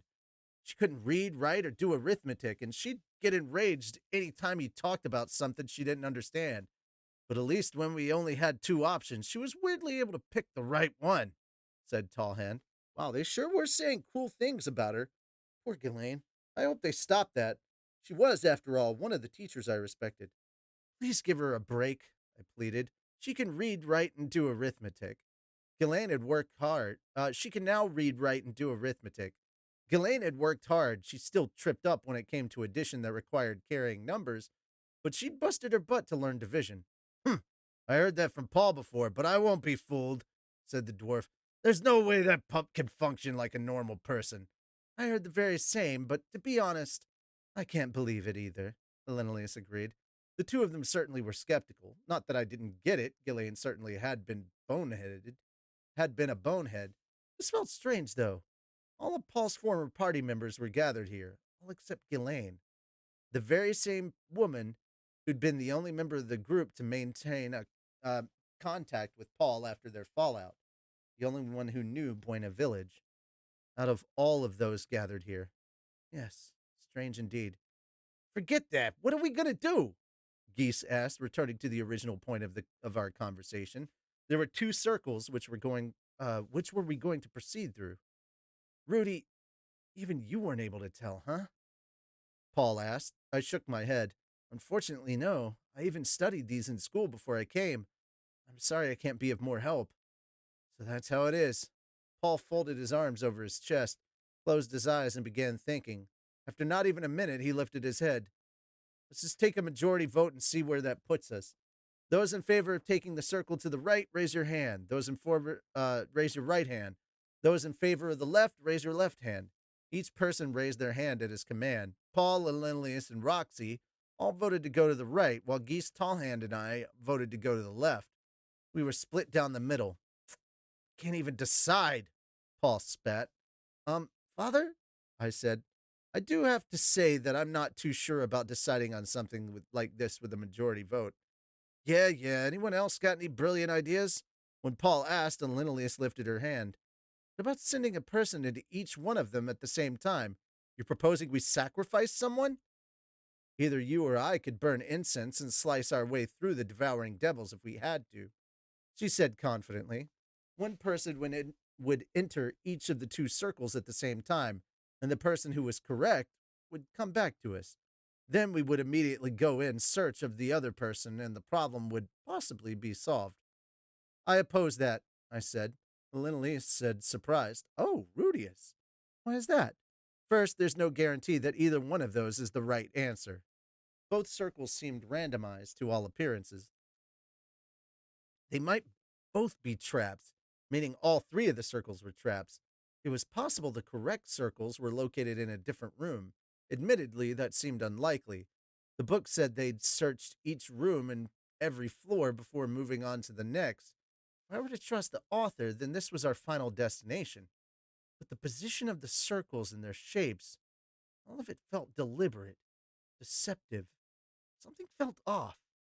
Why would anyone even make a trap that had a 50-50 chance of success? Wouldn't that defeat the purpose of it being a trap? Besides, if whoever created this had gone to the trouble of preparing a fake two-way circle, was the solution really as simple as one of the one-way circles being correct? If that was all there was to it, eh, eeny, meeny, miny, mo. I love that you guys are deciding it that way. Love it. Was the solution really as simple as one-way circles being correct? That was all there was to it. Why even bother having three circles to begin with? Maybe we'd missed a hint somewhere. No, this wasn't an escape room game. A labyrinth wasn't obliged to dish out hints for us. Well, Rudius, do you have a suggestion then? She asked. No, I admitted. But could I ask you to wait a little longer before coming to a decision? It weighed on me. It felt like there was something I was forgetting, and until I could recall what it was, simply stepping onto one of these circles, based on the assumption that it was 50-50 chance, was too dangerous. The moment one person did, it was possible the entire room might be randomly teleported. One could only traverse the teleportation labyrinth by warping through magic circles. Perhaps there were rooms we couldn't reach without stepping onto a randomized circle. I want to think about this a little longer, I pleaded. Okay, Rudy, we'll leave you to it. Paul nodded before anyone else could respond.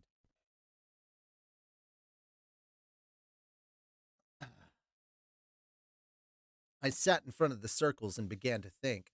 My starting premise was this. All three of these circles were dummies based off that. three possibilities sprang to mind. First, it was possible this wasn't the end point of the labyrinth.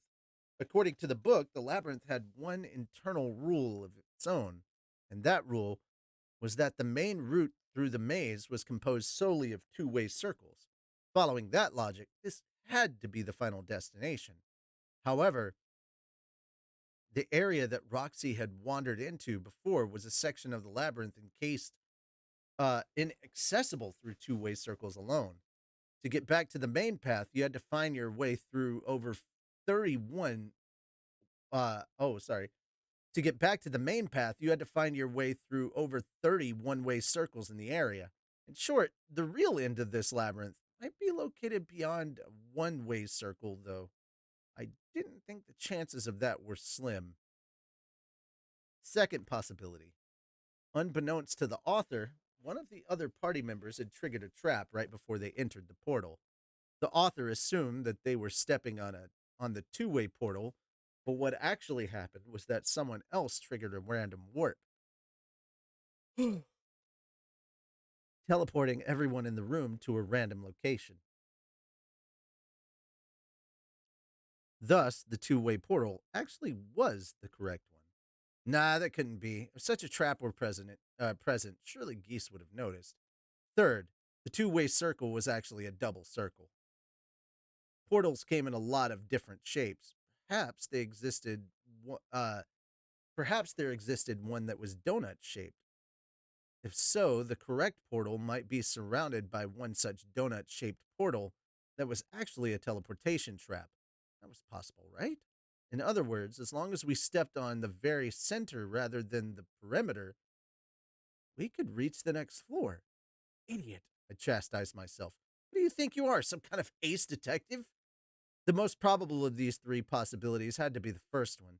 The author had generally only ever stepped on two-way circles. Even after he discovered the three different types on the first floor, he never stepped on a single random or one-way circle as he made his way down through the third and fourth floors.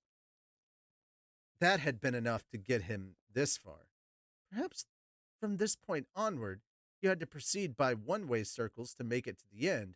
But if that were the case, then maybe the path leading forward didn't start here. Maybe we were just simply at a dead end, in which case the path leading forward might start somewhere we'd already passed up. For example, we could be a one-way there could be a one-way circle on the fourth floor that actually led to the final point of the dungeon. Damn it, things had gotten so complicated. Besides, the way the author had divided up the floors was arbitrary to begin with. He'd done it entirely on the basis of what monsters were around and what the area looked like. The unique rule about the main route through the labyrinth only consisting of two-way portals might have become coincidence. Was our best option just to brute force our way through, trying out each option one by one? Start on this floor and go through each one-way circle, defeating whatever monsters we encountered, trying to find a different route? That seemed like the correct choice. Just look at the atmosphere in this room, though. The veteran members of my party had entered and immediately sensed that the boss, or rather guardian, must be close. I was sure this place had to be special, that this had to be the last room in the labyrinth. No, maybe that was just one of the labyrinth's traps. There's just no end to the possibilities, I muttered to myself as I stood up. It was time for a bathroom break. Father? What is it? Paul looked up. I'm going to relieve myself. Taking a piss, eh? I'll go too. Piss? I blurted Sounds out in like shock. someone You could can use benefit such from some of inappropriate language in Nyanta's front of ladies. Who nibbles. cares about manners in a place like this? Come on now, we're in front of Roxy. I can't slip up here. Well, okay, she probably wouldn't think much of me going to the bathroom, but still. Uh, Dude, yeah, my hairline has been gone for a long time. That's nothing new, dude. If you're here just to make fun of my hairline, good luck. It's been forever and I don't give a shit. All right. Uh, well, okay. Paul accompanied me out of the room and back to the area where the devouring devil's corpses and smashed eggs remained. There, we took turns standing watch while the other took care of their business. "You're really struggling with this one," Paul remarked as I emptied my bladder.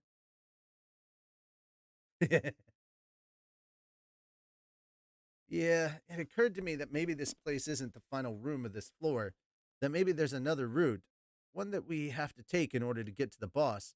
Nah, that can't be. He shook his head. That room is definitely the right place. You're saying that based on what exactly? Nothing. In other words, intuition. Still, it was a veteran's intuition, not something I could take lightly. Intuition of this sort might seem like baseless conjecture, but it was actually an unconscious inference based on experience. Well, no need to get ahead of yourself, Paul said. We'll wait. If there's something you're not sure about or something you want to discuss with us, feel free. Don't try to solve it all by yourself, yeah? Understood.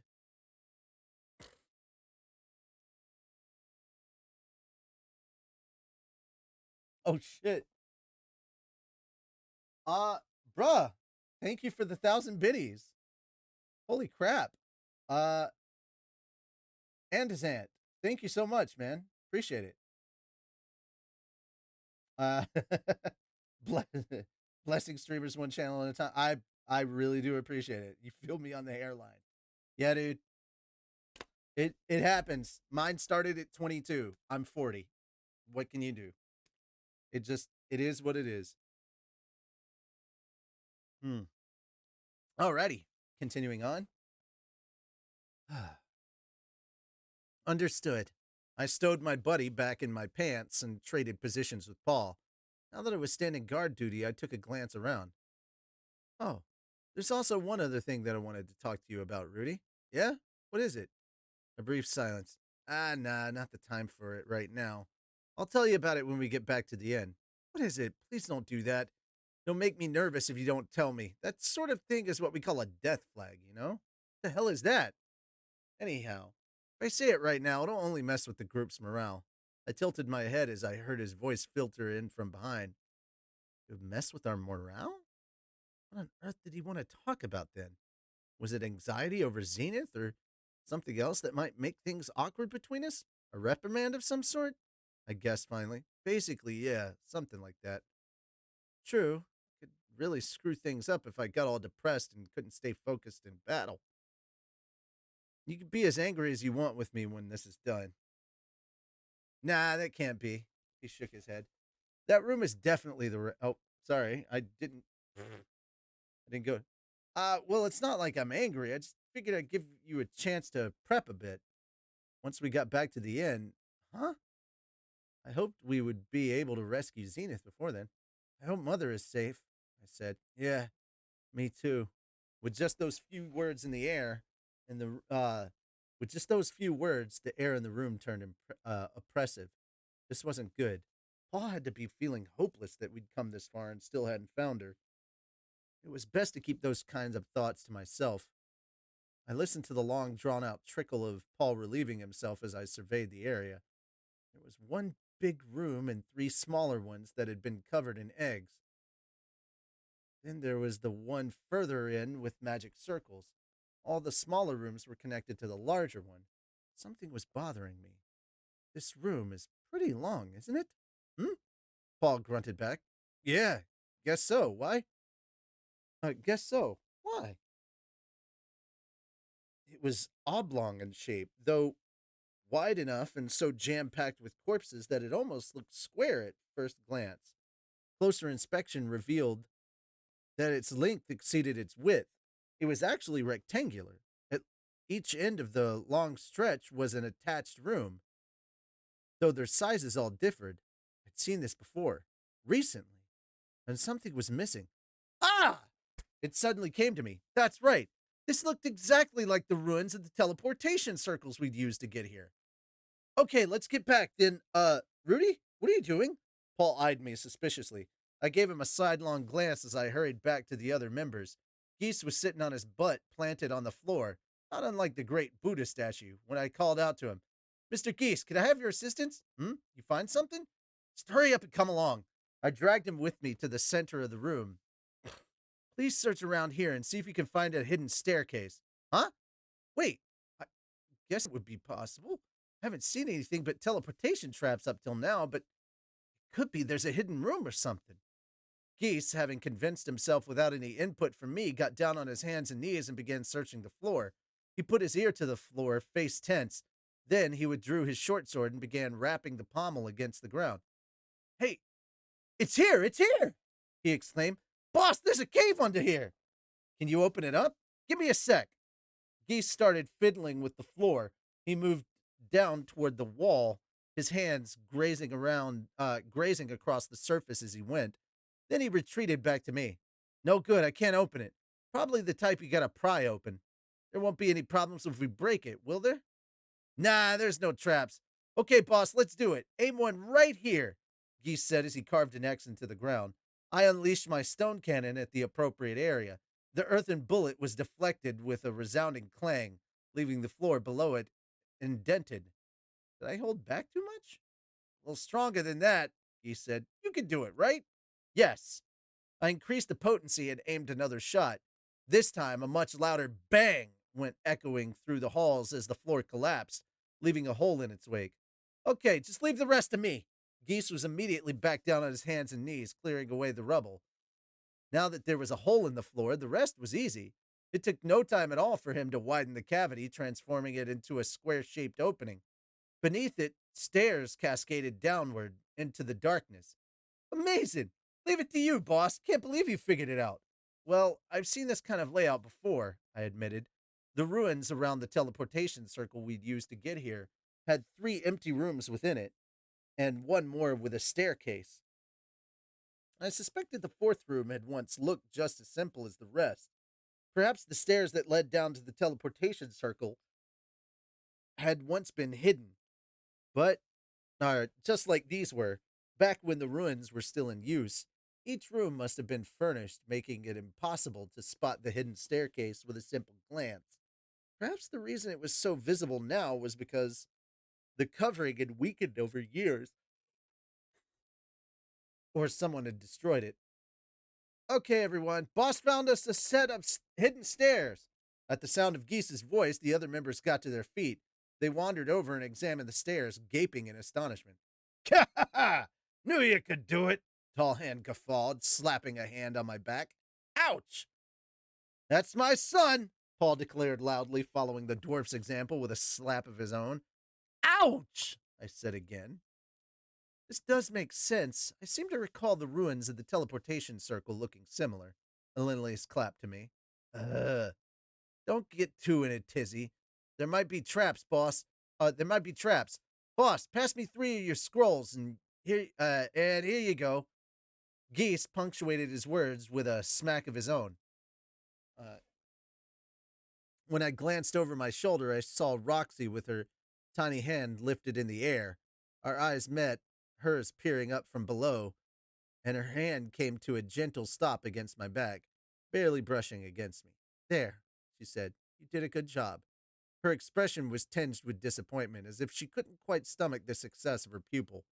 Every single one of my deeds was directly linked to her, so I didn't see the need for her to feel vexed. That's it, I decided.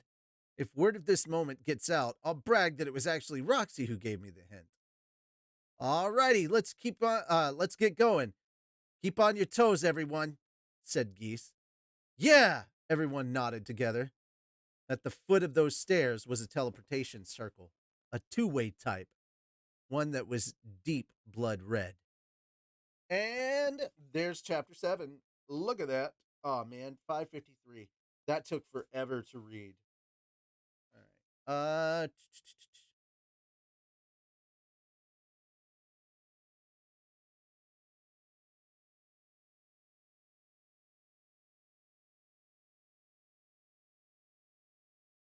Okay, chapter 8 is 17 pages. It was different than my guess, by the way. Oh, okay, good. Gotcha. Um I think I'm gonna skip this round of exercises and move on. Yeah, if there's only 10 crunches, push-ups, and squats, I'm gonna keep going to the next chapter just so we can keep going because we've still got 3 more chapters to go. So since we have so little exercises, I'm just gonna keep this going. This way, I don't have to do a bunch of exercises and then wait for my breathing to recover before starting back up, and we can get further on.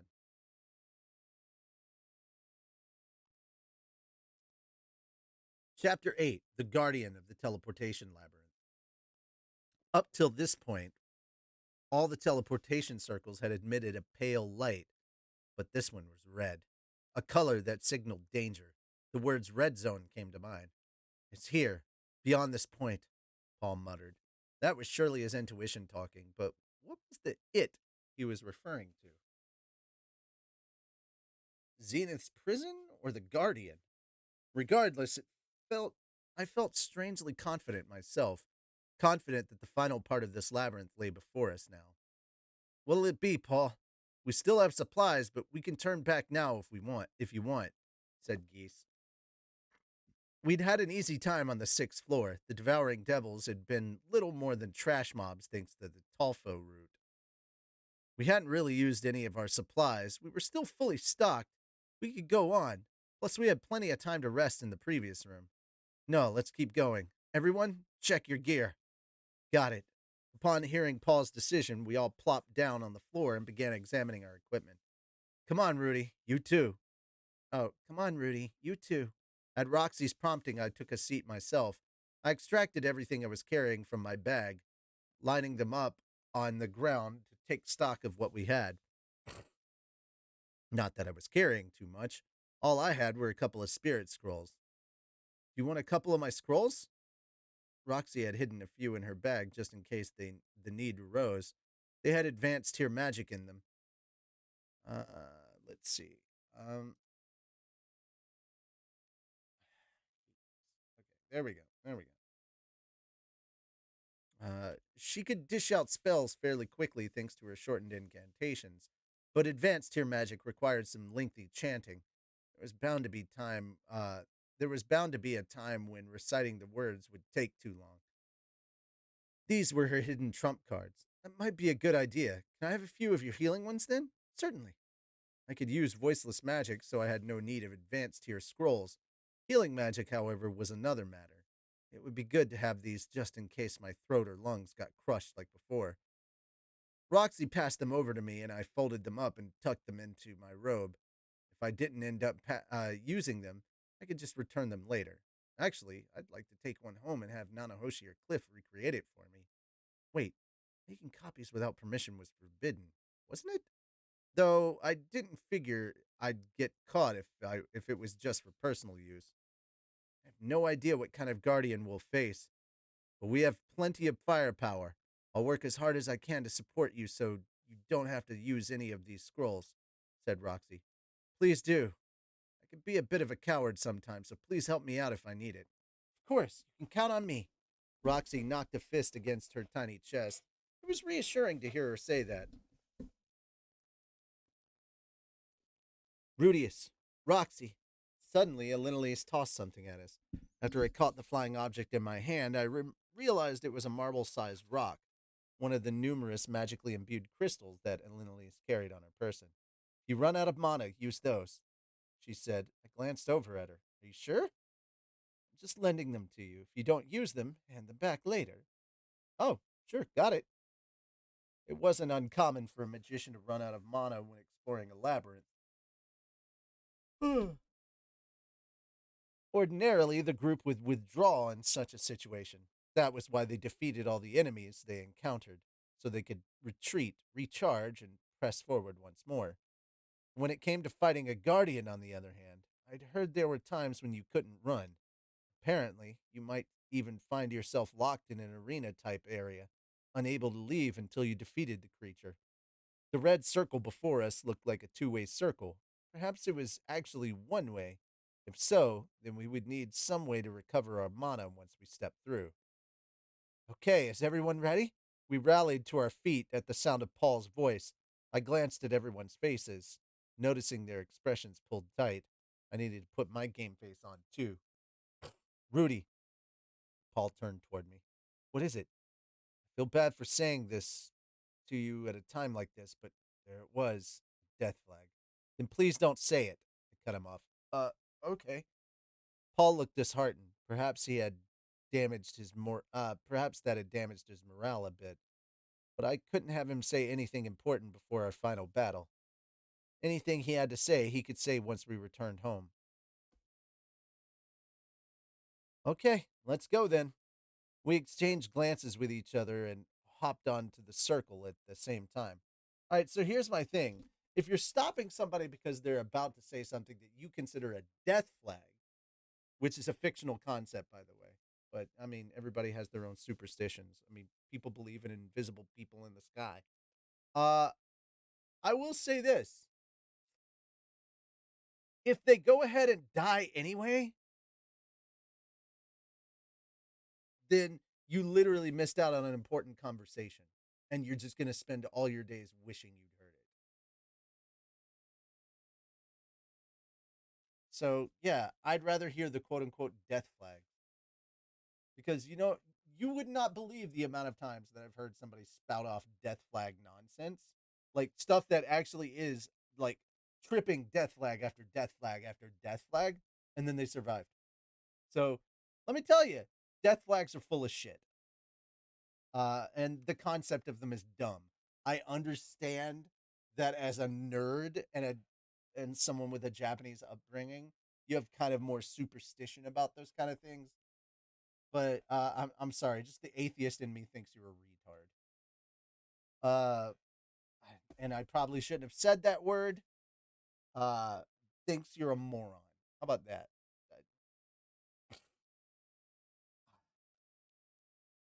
A lot of my early 2000s lingo is creeping back in, and I need to change that.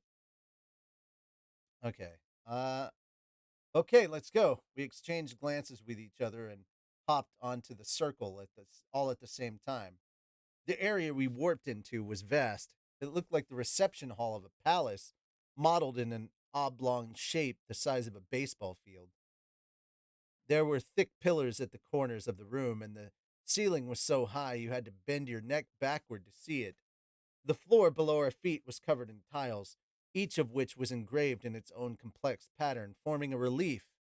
If I had to pick a single word to describe the place, majestic would do it. Whoa. There was a monster located within the depths of this ashen place, like this ashen palace-like structure, an enormous one, approximately twice the size of a red worm. Even from afar, I could glimpse the twinkle of its emerald green scales, as well as its short, stout body and numerous heads that grew out of it. Hydra? Seriously? Never seen one before. Geese muttered, his words jolting my memory. That's right, this kind of creature was called a hydra. It was an enormous dragon with 9 heads. There she is. That, however, was not what Paul's eyes or even my eyes landed on. There, just beyond the hydra, inside the room it was protecting, was a single magically imbued crystal, one of magnificent size, green in color, the spikes that fanned with spikes that fanned outward.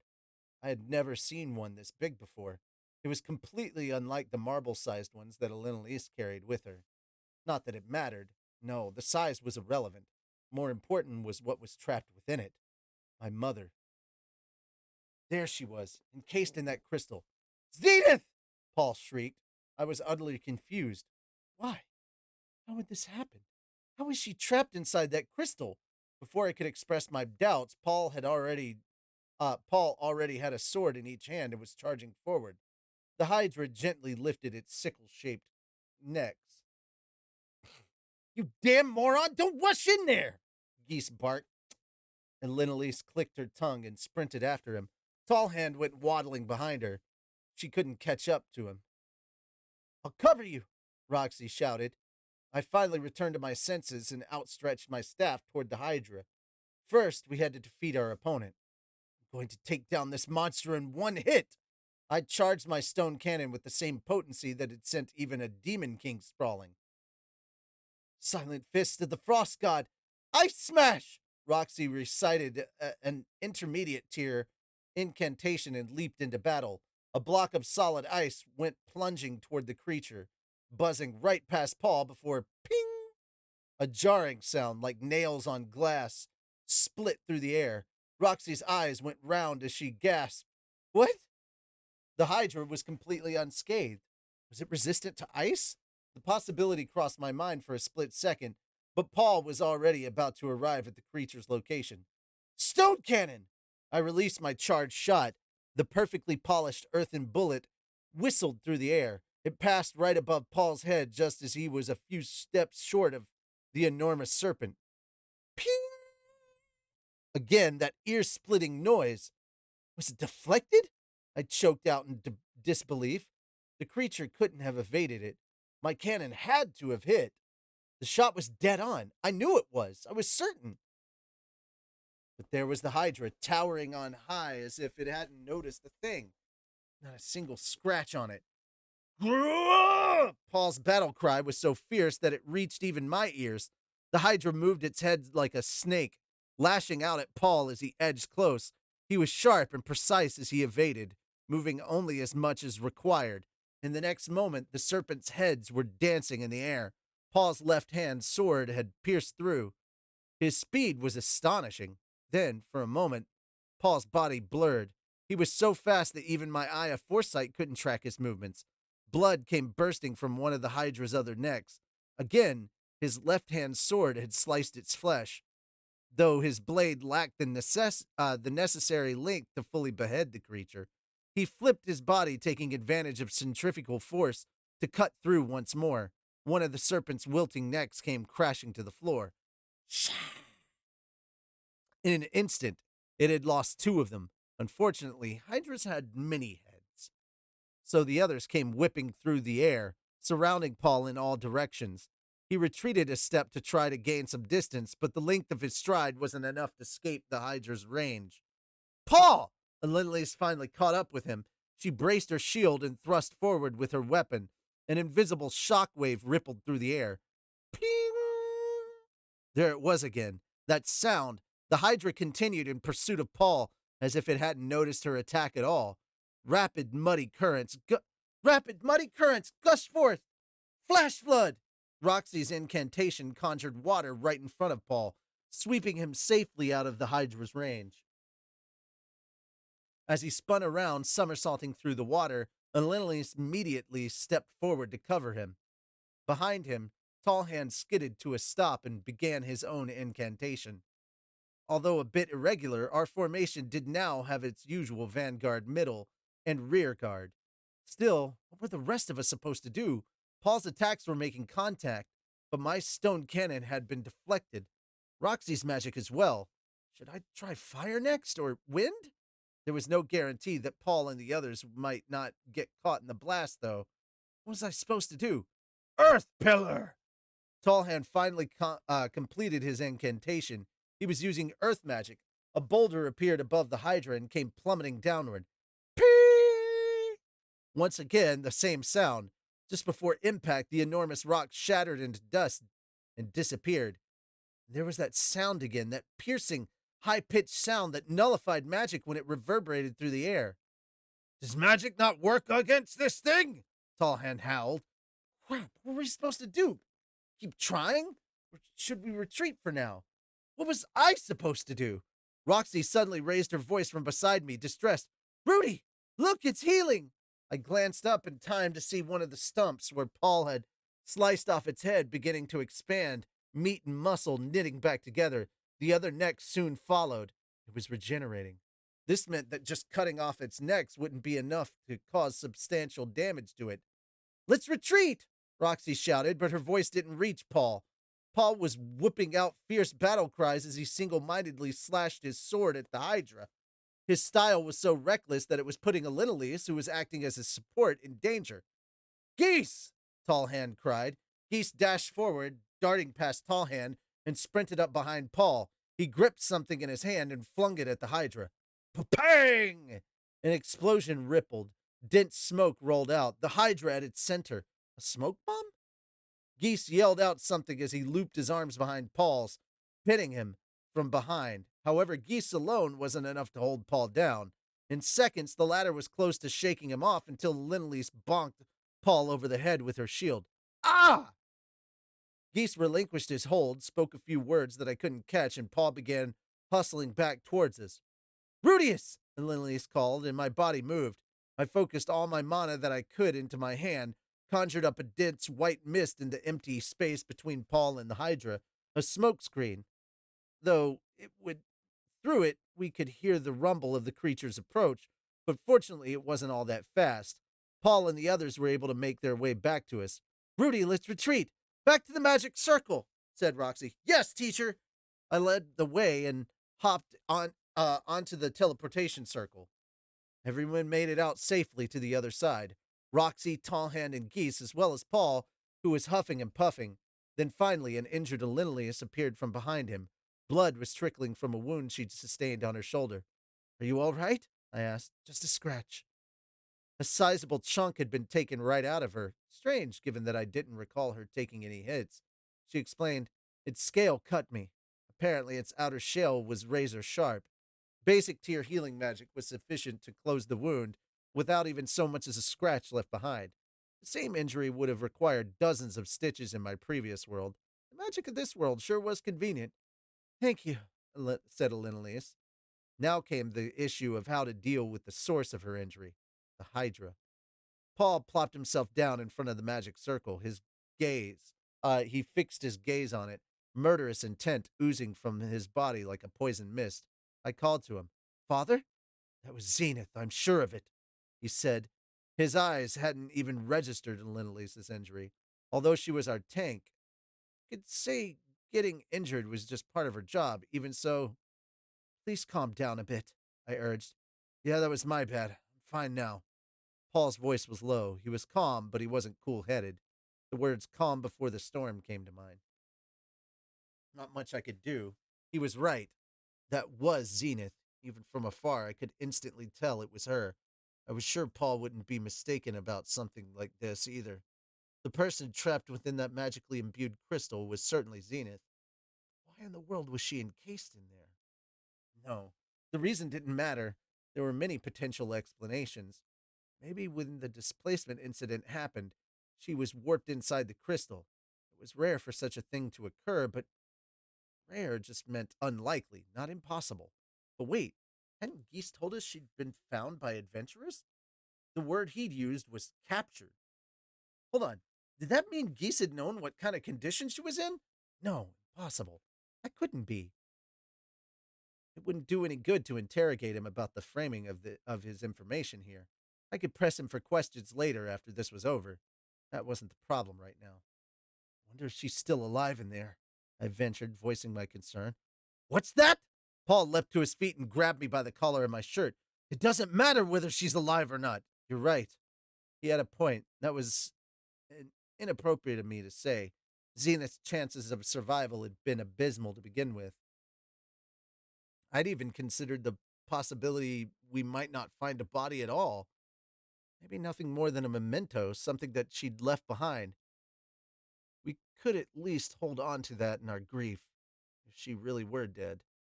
You could say that finding her this way, with her body in one piece, was far better than we could have hoped. Enough with the fighting, Geese snapped. Let me just show that real quick. And there we are.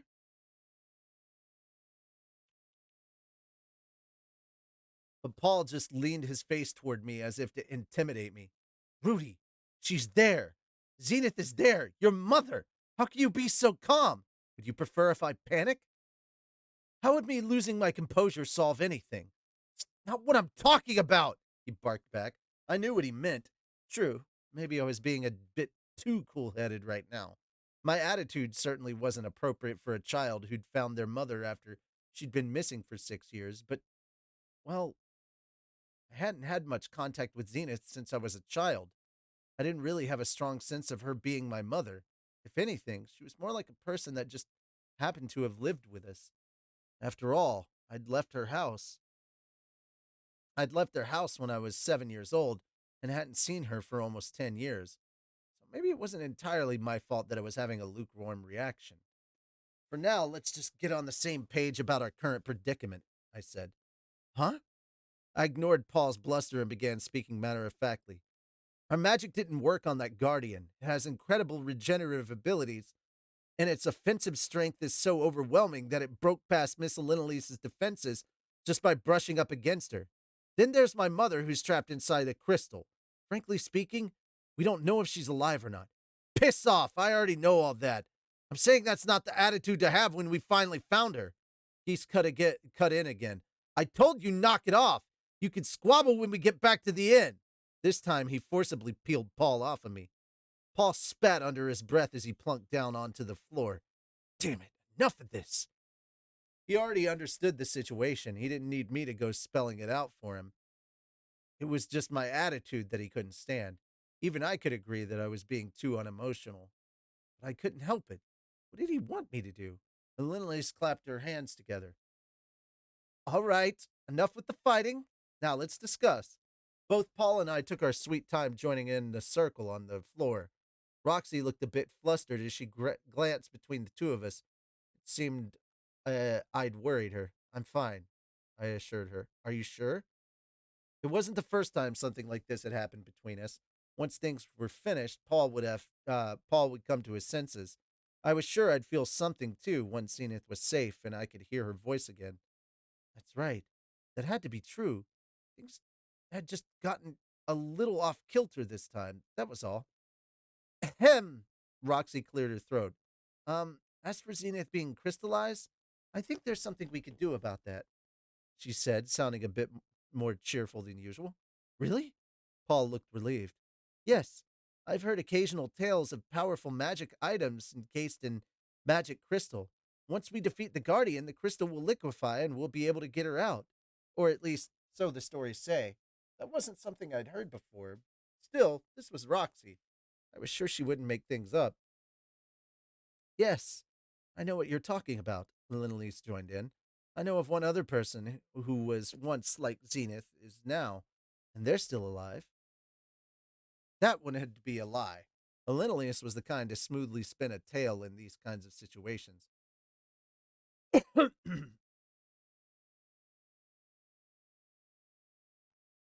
I couldn't blame her if she was doing it to try to ease the tension, but the precedent didn't seem that Zenith would but the precedent didn't mean that Zenith would be fine. Not that I needed to say so, everyone already knew that. My problem is that Guardian, she continued, the first to get the ball rolling on the real issue. Honestly, I've never seen a monster of that variety before. Geese followed up with, no kidding. I can tell by looking that it's a Hydra, but never heard of one with green scales before. Not just that, the thing can regenerate itself. Tallhand had troubled look on his face, hands folded in front of him. A Hydra was a type of dragon, a lone wolf with multiple heads, its strength unmatched. As far as I knew, they were supposed to inhabit some parts of the demon continent.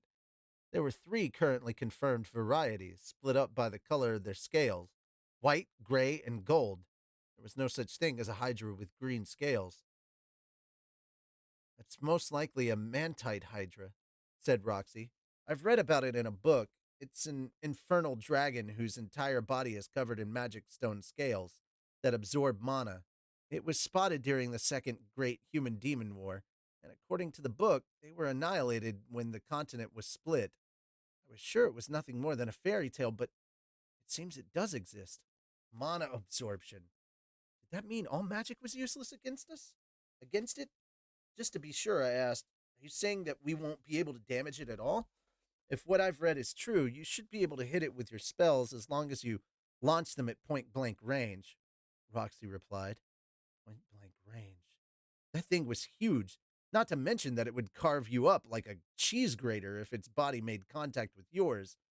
Was she telling me to put my hand directly up against that thing to try to cast my spells? I could lose all my fingers. Still gonna revive itself if you damage it. Uh, Still gonna revive itself even if you damage it, grumbled Tallhand. What are we supposed to do about that? Alinolus agreed. Its ability to regenerate certainly is a nuisance. The damn thing can't be invincible, the dwarf insisted. The Hydra could regenerate, which wasn't surprising at all to me. As far as I was concerned, that was common knowledge. We clipped its head off and it healed him right back to normal. How are we supposed to defeat something like that? Roxy hummed, pondering along. I, however, couldn't bring myself to consider it that invincible an adversary, even though I knew it could restore itself. Why, you ask? Because of my knowledge in my previous life. I've heard that if you burn the stump where its head was cut off, it won't be able to regenerate. I recounted the mythical tale of Hercules. He had fought a hydra. According to the stories, he used a torch to cauterize the open wounds after beheading it, preventing it from recovering. Honestly, it was just a myth, a story. It didn't have much credibility. It didn't matter to my party members, though. Their reaction was positive. So that's it. Just burn the open wounds. We haven't brought any torches along, but it won't be able to reflect magic if we strike it where it's injured. Linley's joined in. Guess it's worth a shot. I had no idea how similar the Hydra of this world was to the one of my previous world. The Hydra in the myths was said to have one immortal head, but perhaps, however unlikely it seemed, we could defeat this one by simply burning all its heads. I didn't want to be too optimistic, but it was a living creature. Living things could be killed. Okay, let's give it a try, Geese agreed, and with that, our strategy was set. My proposal didn't guarantee success, but then there was no such thing as guaranteed success. Frankly, I felt like our best course of action was returning to the city. While it was true that we'd hardly used any of our supplies, we had a tough enemy before us. Perhaps it would behoove us to prepare for fighting this boss. We would even hire specifically for fighting a Hydra. Hire people specifically for fighting a Hydra. I wasn't sure how many swordsmen out there could slice clean through a Hydra's neck, but with the number of adventurers in Rapon, I was sure we could find at least one. But I knew Paul wouldn't allow it. In his current state, if I suggested we turn back now, he might insist on challenging the beast by himself. Plus, even if we did go back, I couldn't foresee us being lucky enough to find items specific to defeating a Hydra or mercenaries for hire. We had a countermeasure. We had the necessary number of people. Thus, we had to proceed to battle. Hey, Paul, you fine with all this? Geese asked. Yeah, that's not much of an answer. You listening? You're the only one that can chop that thing's heads off. It was possible a Linnaeus and Tallhand could damage the creature's scales, but they couldn't cut through them. Paul had to do the chopping, and as the only one who could use voiceless magic, I had to be the one to cauterize the open wound.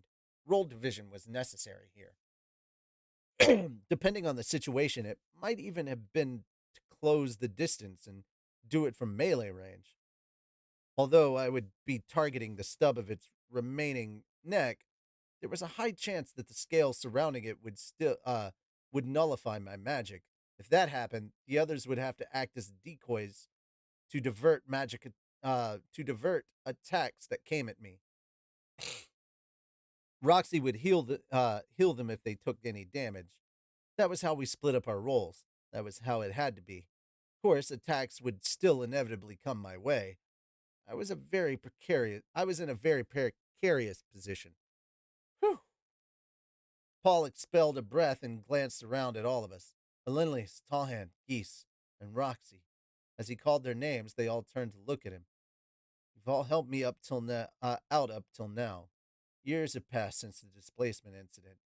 Crossed the demon continent for me. Searched out Rudy in the Northern Territories for me. Went to links I couldn't even begin to dream of. All four watched in quietly in a way that seemed to say, hurry up and spit it out already. But now that it's over, we'll save her, or, assuming she's not alive, at least all my family will be accounted for. This is the end. Please lend me your strength this one last time. All four chuckled and nodded. It's not your style to act so humble, said Alinalise, but I understand. I'll give this all I have. Humph! It's not an idiot here who'd say no after coming this far, said Tallhand. Geese joined in. Sure, I've calmed down over the years. Well, Not like I'll be much help, but I'll still do what I can. Let's win this, said Roxy with a raised fist. We'll be rewarded for our efforts once we claim victory. Moved by their words, Paul seemed to choke back tears, sniffling, but he didn't let us see him cry. Instead, he turned to me. Rudy, he stammered, but I could see the resolve in his eyes. You really are a reliable son. You can flatter me after we defeat the Hydra. It's not flattery. I really do mean it, Paul said, letting out a self deprecating laugh. I can't be as calm as you. I can't come up with ideas either. Just an idiot who runs in there head first without thinking. He kept going, his lips wrenching as if he were grinding his teeth together. Terrible father. Can't even set a good example for my son. His voice was thick with conviction. He was staring hard at me, eyes so focused it felt like he was glaring daggers into me. Determination. That was the word. Paul was full of determination. With that in mind, I'm going to say this to you. I know this isn't something a parent should say, but I'm going to say it anyway. All right? I said, matching his gaze. I could already guess what he wanted to say, more or less. Save your mother, even if it kills you, he said. This was a father talking to his son, even if it kills you. That certainly wasn't something a parent should say. At the very least, it would have been better if he'd said, I'll save her even if it kills me. Still, I didn't think he was a cruel father for saying it. This was his conviction, his trust in me. Paul intended what he said. Paul intended what he said. He would save her even if it cost him his life. And he thought of me as an equal. He believed in me. He saw me as an adult. That was why he said what he did. All that remained was for me to respond. We were going to save Zenith. To that end, Paul and I would share the same determination. Yeah, I gave a sharp nod and Paul bobbed his head in return. I couldn't be sure, but I thought he looked happy. Okay, let's get going then, he said, rousing everyone to their feet. Our rematch with the Hydra was about to begin. All right.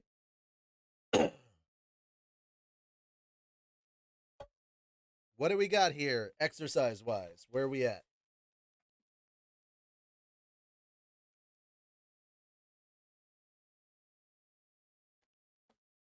Because that was the end of chapter 8. I could probably keep going on 9, but wanted to check in and see where we're at.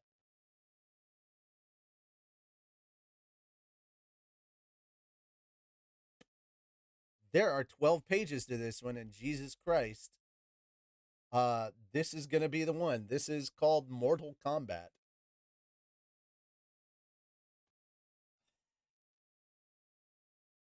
I got to be honest, this is literally 10, 10, 10, 10.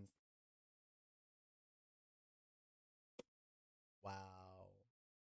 Guys, come on. I was hoping for a workout today. What the fuck are you doing? Throw exercises my way. For the love of God. 10 crunches, 10 push ups, 10 squats, and 10 heel touches? We need some jumping jacks. We need. Guys, I need some exercises, man. All right. I'm going to go grab some stuff real quick. And yes, Spider, this is about to get dark. Very, very dark. Chapter 9, Mortal Kombat. We're just going to go right into it. I'm hoping to get somewhere around. Uh, I was hoping to get some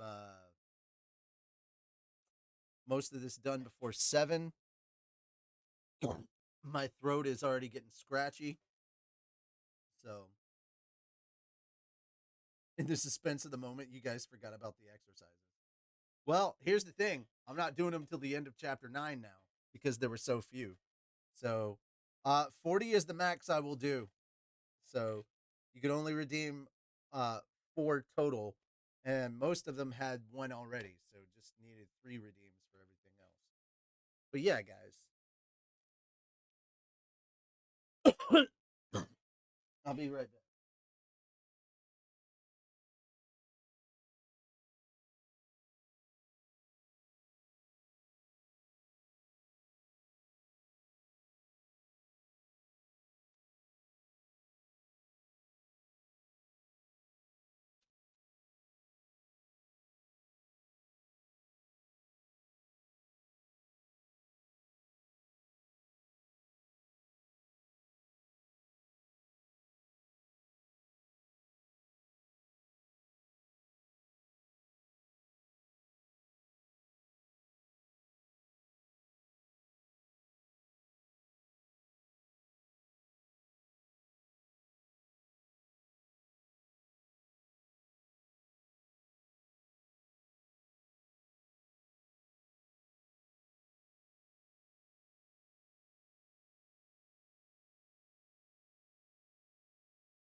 All right. Well, at least I'll get some exercise after this heartbreak. Things are about to get tragic, guys.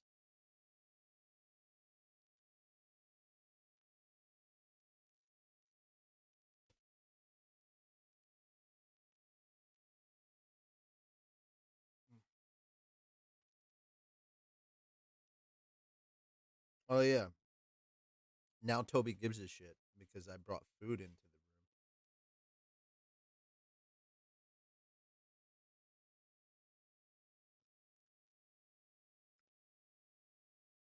room. Toby cares about what I'm doing because it involves things he can eat.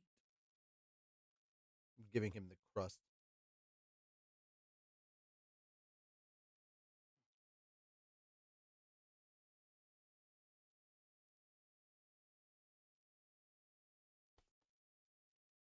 Also, guys, if you're running low on points, remember that the more you comment, the faster you accumulate points.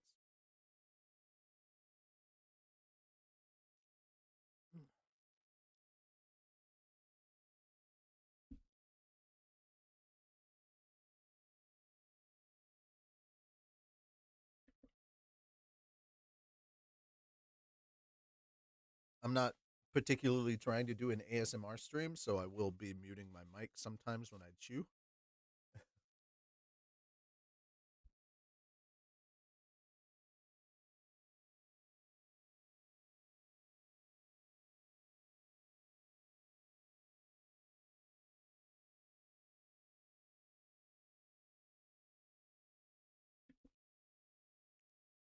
Um, Spider, I'm pretty sure it's just a ham and cheese sandwich, like a toasted ham and cheese sandwich.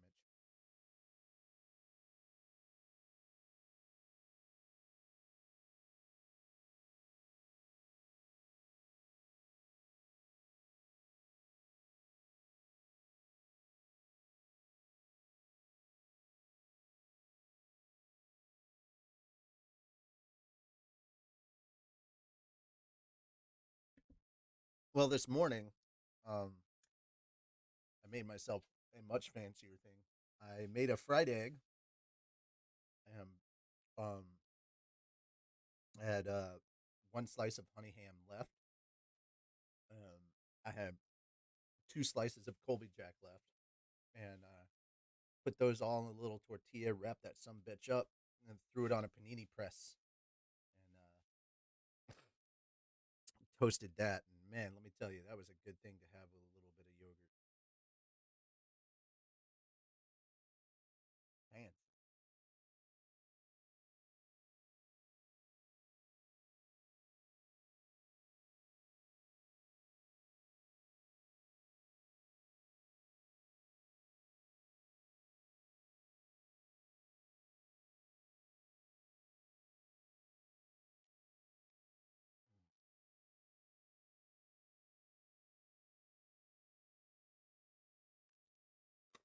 and since none of them were processed ingredients, holy shit, that was so tasty. Mm.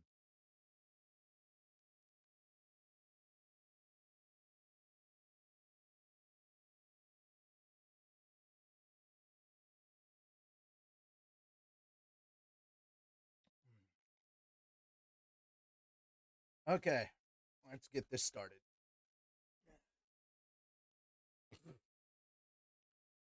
There's only 12 pages this time, so it's a shorter chapter than the previous two, but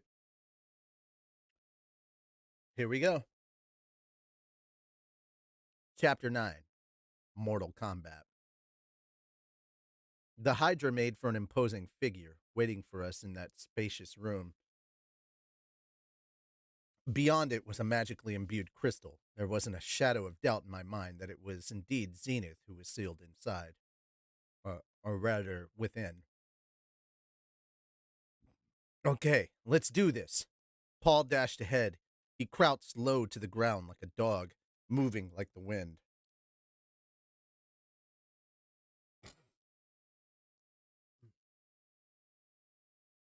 At a speed that left the rest of us in the dust, except this time, Elinalise was stuck right behind him. Behind her was the slow-legged tall hand. We matched his pace as we advanced. Geese was on standby behind us. He would be useless in this fight, considering he had no way to deal damage. Still, he remained. His duty was to escape and tell the others what had happened if our party failed and was wiped out.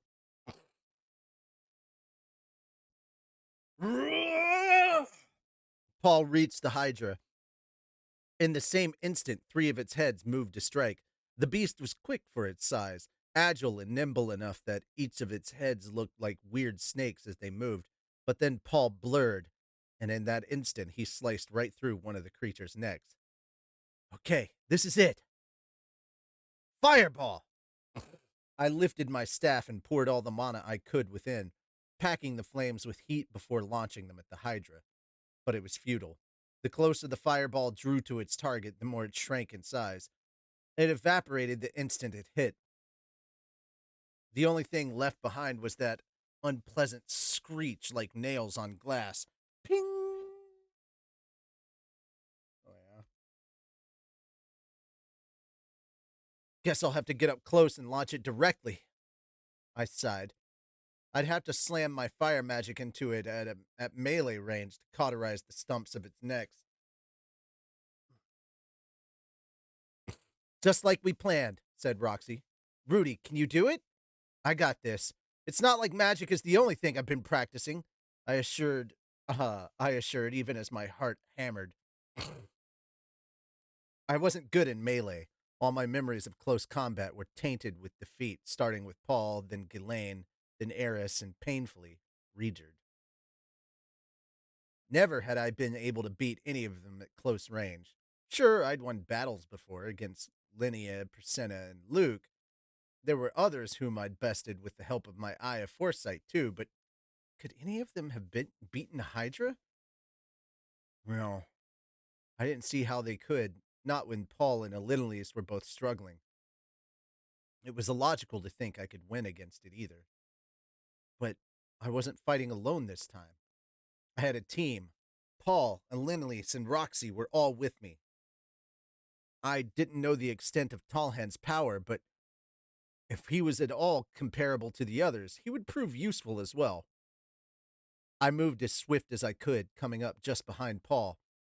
Rudy, you stay right behind me, I heard him shout back at me. To his right was Elenilis, and to his left was Tallhand. Behind us, Roxy. This was precisely the Imperial cross formation. Shah! All at once, three of its heads came snapping toward us. The Hydra didn't move more than four of them at a time. Perhaps that was the extent of its ability to attack? Or maybe it was simply that any more heads than that would get in each other's way? I wasn't sure, but this was good news for us. Ha!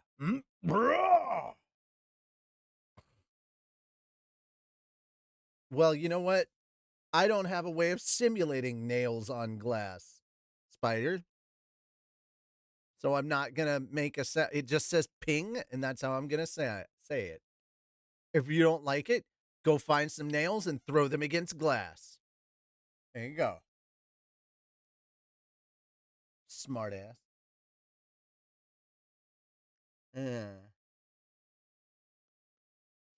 All right. All right. Clean out my teeth real quick. There we go. All right. Elenilis parried one head while Tallhand deflected another. Paul cut off the third, which dropped to the ground, writhing. Go! Yeah! Paul bellowed the command at me, and I approached the wriggling stump, launching my magic into it. The flames licked upward, illuminating the area it scorched as it scorched the open wound. Let's see. The meat on its neck sizzled, turning a charred black. How's that? I inched back to observe my work, but it was too early to tell. Before I could confirm anything, other heads came whirling at us. Paul blocked one, and Elenilis deflected the other with her shield. In the corner of my vision, I caught a spray of blood coming from Tallhand. Grr! Let this divine power be a satisfying nourishment. Healing! Roxy ran to the dwarf's aid the moment he took the blow and healed his wound. They were all working to shield me from injury. It was left up to me to check whether my flame had been effective or not. How was the wound on its neck? Would the carbonized stump regenerate? Okay, it hadn't. The wound was just as Paul had left it. The meat and flesh wouldn't knit back together as it had before. It's effective, I announced. Hell yeah! Paul whooped before cutting off the next one. I burned that one too. The heat from it was incredible, choking the air around me. Even Paul had sweat dripping down his brow. But if I didn't put that necessary firepower behind these attacks, I wouldn't be able to cauterize the wounds. If left half toasted, the creature would regenerate. As long as we kept up at this pace. Ah! Cover me! I called out. My eye of foresight predicted the Hydra's movements. Two of the heads that hadn't previously moved will come straight my way. I could evade the one, but the other head would predict that motion and aim accordingly. Leave it to me, Alenelise called out. As I dodged the first, she flew in beside me. She knocked one head away while planting herself uncomfortably between me and the monster, shoving her shield out in front with a screech of grinding metal in order to protect me. A drop of blood splattered against my cheek. Roxy! I called. Healing! Let this divine power be a satisfying nourishment. Healing! She immediately leaped into action with her restoration magic. Then the two moved back to their original positions as if nothing had ever happened. Rudy, I'm going for the third! Paul hollered back at me. Got it! A pillar of red liquid sprayed through the air as another head came crashing before me. Burn! My job was to burn its flesh, to do nothing more than burn. Anything else I could leave to the others. Right now, I just had to concentrate on what was before me. Paul cut, I burned. Alenelise and Tallhand would make absolutely certain I was protected, and Roxy could heal them if she needed to. We burned the fourth head. We can do this! Suddenly, the Hydra's movements changed. The remaining 5 heads moved simultaneously, going after Tallhand. Gah! Tallhand! He evaded the first one since he couldn't do the same for the second. He dropped to the ground and rolled, trying to escape it instead.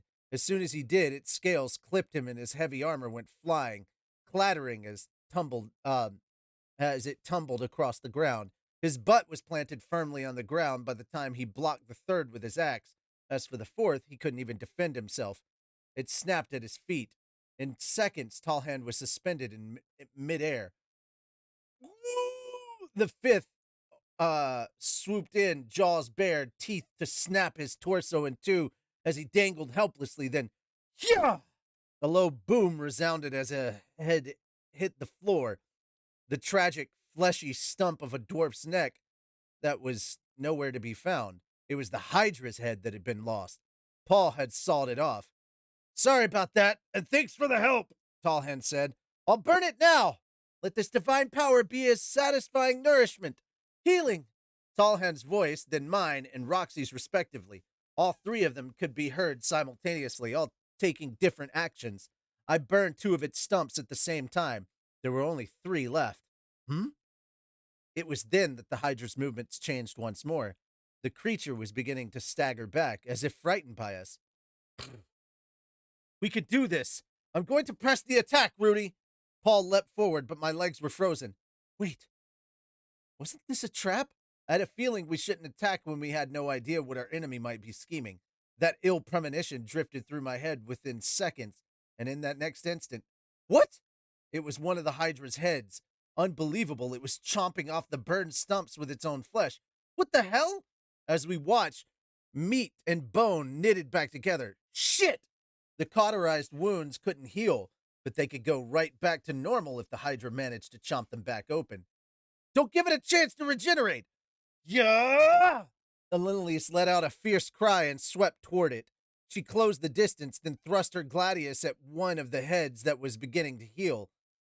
I lay before thee a cradle of ice as thou desire. Now relinquish thy glacial torrents. Ice smash! Alenelise chanted, slamming her magic into the regrowing stump. At point-blank range, the scales had yet to grow back, so the block of ice burst right through the soft meat. Handfuls of blood went splattering like pomegranates as the head, or what remained of the neck anyways, writhed in pain. Roxy! Let this smoldering flame burn right with your blessing. Flamethrower! Roxy, who had caught up to Linalise at some point, unleashed a roaring blaze. While the scales were able to absorb the force of her spell to some degree, she did manage to sear the flesh, smoke hissing from the wound. We did it! Paul moved to pursue, but the Hydra didn't retreat. It lifted its enormous body, stretching its heads, all three of them, just short of the ceiling, and glowered down at us. Was it really frightened? No, it didn't seem like it. What was this? It felt familiar, dangerous. Something's coming! Watch out! Paul warned. Yeah, my body moved on instinct. No experience. Instinct. No. Experience. I'd seen a dragon rear up like that before, going back on its haunches, drawing in air. It's going to breathe something! Everybody, come over to me, please! Got it! Paul retreated a step, returning to where I was, and Linalise and Tallhand came running, almost tumbling to the base of my feet. Roxy leapt toward me with her arms spread as if to grab on. I conjured a wall of water as thick as I could. At almost the same instant, the creature exhaled. Tremendous flames burst out of three of the Hydra's mouths, plummeting down toward us, crashing into my water barrier. Enormous plumes of steam rolled out, heating the whole room. Ah! Dragon breath was renowned for its fearsome heat. It could melt right through steel or evaporate a small bog in an instant, and just now, three of those heads had expelled that very breath. An ordinary magician alone couldn't have defended against it. If five, no, 10 of them joined together to erect a water barrier, then no, even that might not be enough. Fortunately, my mana wasn't ordinary. Father! Yeah! After the creature lowered its heads, Paul sprang forward. The Hydra's breath had limited uses. Whether it was creating it through some organ in its body or whether it had to store up mana, I had no idea. I just knew it couldn't fire it in rapid succession. This had to be its trump card, something it could unleash with three heads at the same time, with downtime between. Perhaps if only one head had fired, then one of the others might be able to use the same ability in succession, but it hadn't done that, most likely to avoid catching its other heads in the attack. Either way, this was our chance. Yeah! Paul swept his blade down, ripping through another neck. I burned it instantly. Just two more to go. A thin neck and a slender one. Was the conspicuously chunky one its main head? If so, we should leave it for last. Father, let's go for the thinner one first. I know! Paul rushed forward. Linalise and Tallhand would deal with the thicker one. Things were much easier now that there was only two of them left. Grrrr! His sword danced, and the head came falling. My flames immediately seared its raw flesh. We can do this, I told myself. There was just one left. We'd won this. After coming this far, we wouldn't give it the chance to recover. Even if its final head were immortal, we could easily deal with it now that the others were gone. It was then, just as I was using my magic to cauterize the second-to-last stump, that the Hydra's body trembled. I didn't know what that movement meant. I could see it in my eye of foresight, but I didn't understand it. The creature was too big. You moron! Wait! Before I realized what was happening, Paul slammed me out of the way. Something enormous came crashing down right in front of my eyes, but it didn't have a head anymore. No, there was no head, but it did still have a neck. The Hydra was slinging its headless necks around like spiked whips. All 8 of them. Every one of them was coated in tough scales that could shred flesh like a cheese grater. It whipped those necks around all at once, mowing down anything in the vicinity. Rudy! Paul screamed, driving his foot into me to kick me out of the way. Almost simultaneously, a thud resounded as something smashed to the ground right where I'd been a moment ago, in the once empty space that had existed between me and Paul. Whoa! Horns jutted from the creature's forehead. An eye glared at me, a panicked, cornered eye, one trying desperately to survive, to cling to the tiny strand of life that remained. The Hydra's eye. Grrrr! Moving on instinct, I plunged my hand down into its eye. I could hear a squish like a grape popping as a fierce heat consumed my arm. The Hydra blinked from the pain, and its scale-covered eyelid coming crashing down like a guillotine. In the next instant, I launched my stone cannon. The top part of the Hydra's head was blown off As its eyelid clamped down, the force of the collision jerked my arm up into the air. A tear, and then a vicious snap. Two sounds that penetrated so deep in my ears, they seemed to claw their way to my brain. Roxy! I choked back as the pain, back the pain as I screamed out her name, the name of my trusted master. Let this smoldering flame burn bright with your blessing, flamethrower! Her voice, though faint, reached me. The final head fell, charred black from the fire. Then its enormous body slowly began to collapse. A boom thundered around us as it crumpled. I could feel the life gradually drain out of it. There would be no further regeneration. Its final head was not immortal. We beat it. We actually beat it. We won. We did it. Ah! The second I realized it was over, sharp pain came shooting up my left hand. When I looked down, I was shocked. My left hand was gone. The scales of the Hydra's eyelid had sliced right through skin and muscle, its ferociously strong muscles snapping my bones apart. Then, in the last moment, when it had raised its head, it ripped the whole thing off. Blood was spewing from an open artery. My hand! My left hand! It's in his eye, in its eye, my hand. It was the monster's eye. It was in the monster's eye, I realized. I glanced over at the hand. The raw power of Roxy's fire magic had left it in a clump of charcoal. The moment I saw that, I knew. My left hand was gone. I could search for it, but I wouldn't find it. I would bleed out even if I tried. Crap, I need healing, fast! Angel of miracles, bestow thy holy breath upon the pulsing heart before thee. O heavens, blessed with sunlight, servants who despise crimson, swoop down into the ocean of light. The pure white of thy wings spread wide. Drive away the blood thou seest before thee. Shine, healing. My flipping hand. I recited an advanced tier incantation. Advanced alone would not be able to restore what was lost. I knew that. I used it anyways. Pink flesh swelled over the amputated stump, ceasing the blood flow. Disappearing along with it were the scratch on my face and the bruise from where Paul had kicked me. My breathing was erratic. Calm down, I told myself. Calm down. My left hand was gone, but the Hydra had been an incredibly difficult foe. I'd gotten through it with all my I'd gotten through it with all but my left hand. Put that way, perhaps it was a small price to pay. If Paul hadn't managed to squeeze in there and save me, there was a high likelihood I would have died. You really saved me there, Father. I glanced over my shoulder, searching for him. There was no response. Everyone was quiet. And Linalise just stood there. Tallhand was silent. Roxy pursed her lips, and behind them, Geese was pale as a sheet. Paul gave no reply. Father? They were all looking at something, so I followed their gaze to where Paul was collapsed on the ground. Yes, collapsed. There on his back. But he wasn't just collapsed, he was unconscious. His eyes were vacant, the lower body was missing. Huh? My brain couldn't process it. What? Oh no. I knew what had happened. That's right.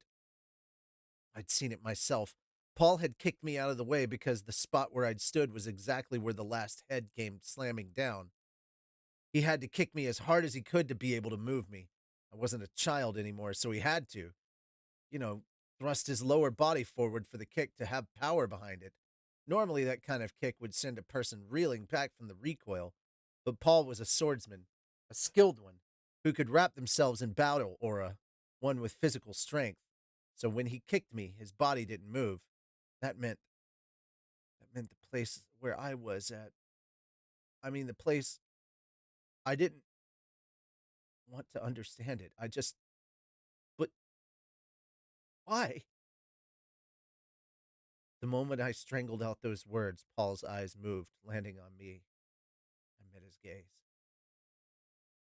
Paul said nothing. His mouth just softened, as if relaxed, as if expelling a sigh of relief, and blood gurgled up past his lips. Then the light went out of his eyes.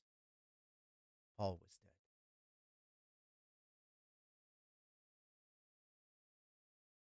turning point. 3 is a fucking insane one. Ladies and gentlemen, that was chapter 9.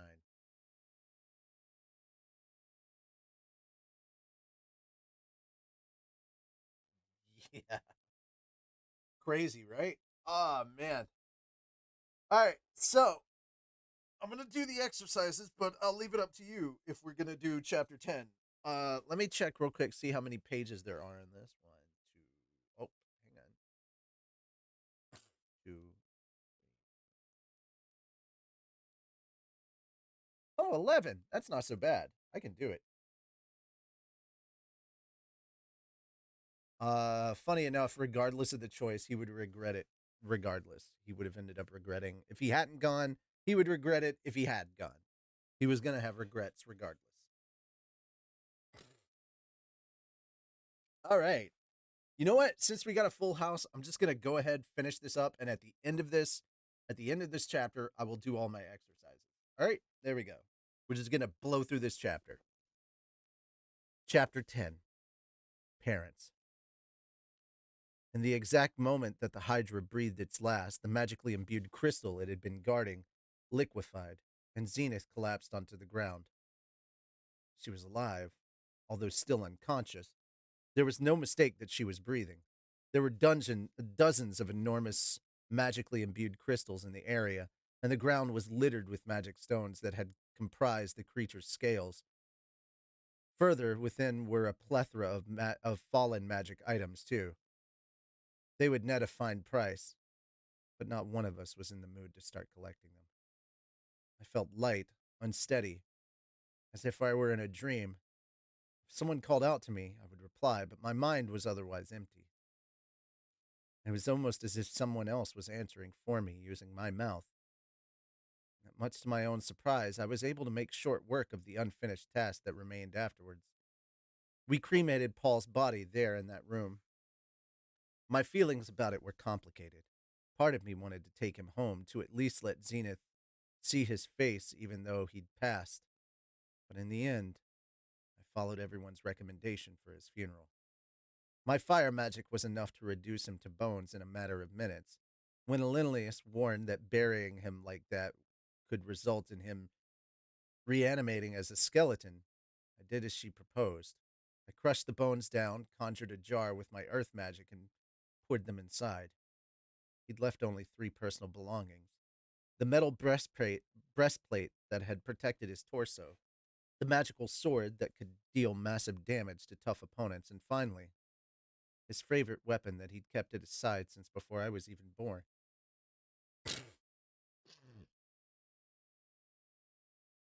I felt strange.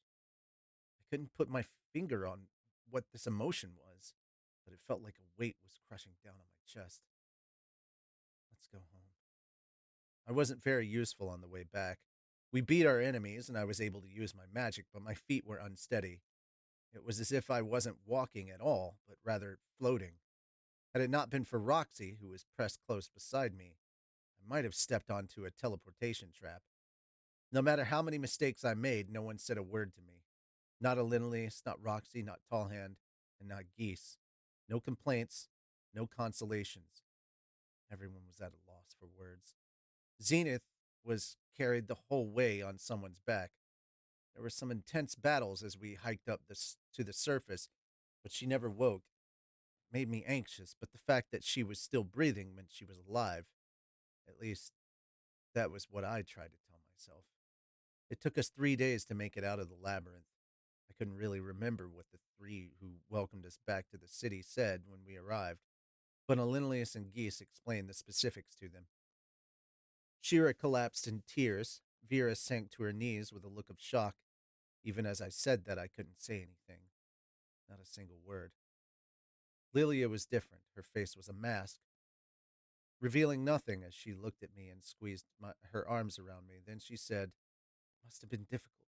You did well. Try to get some rest and leave everything else to me." Feeling utterly empty, I nodded. I shed my robe once we returned to the inn.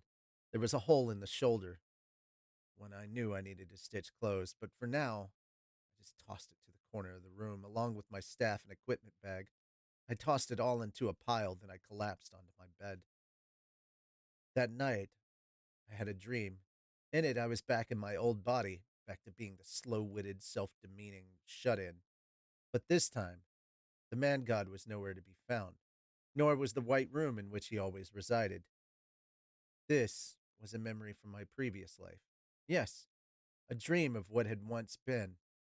I wasn't sure exactly when it took place, but the scenery looked familiar. It was the living room of my parents' house.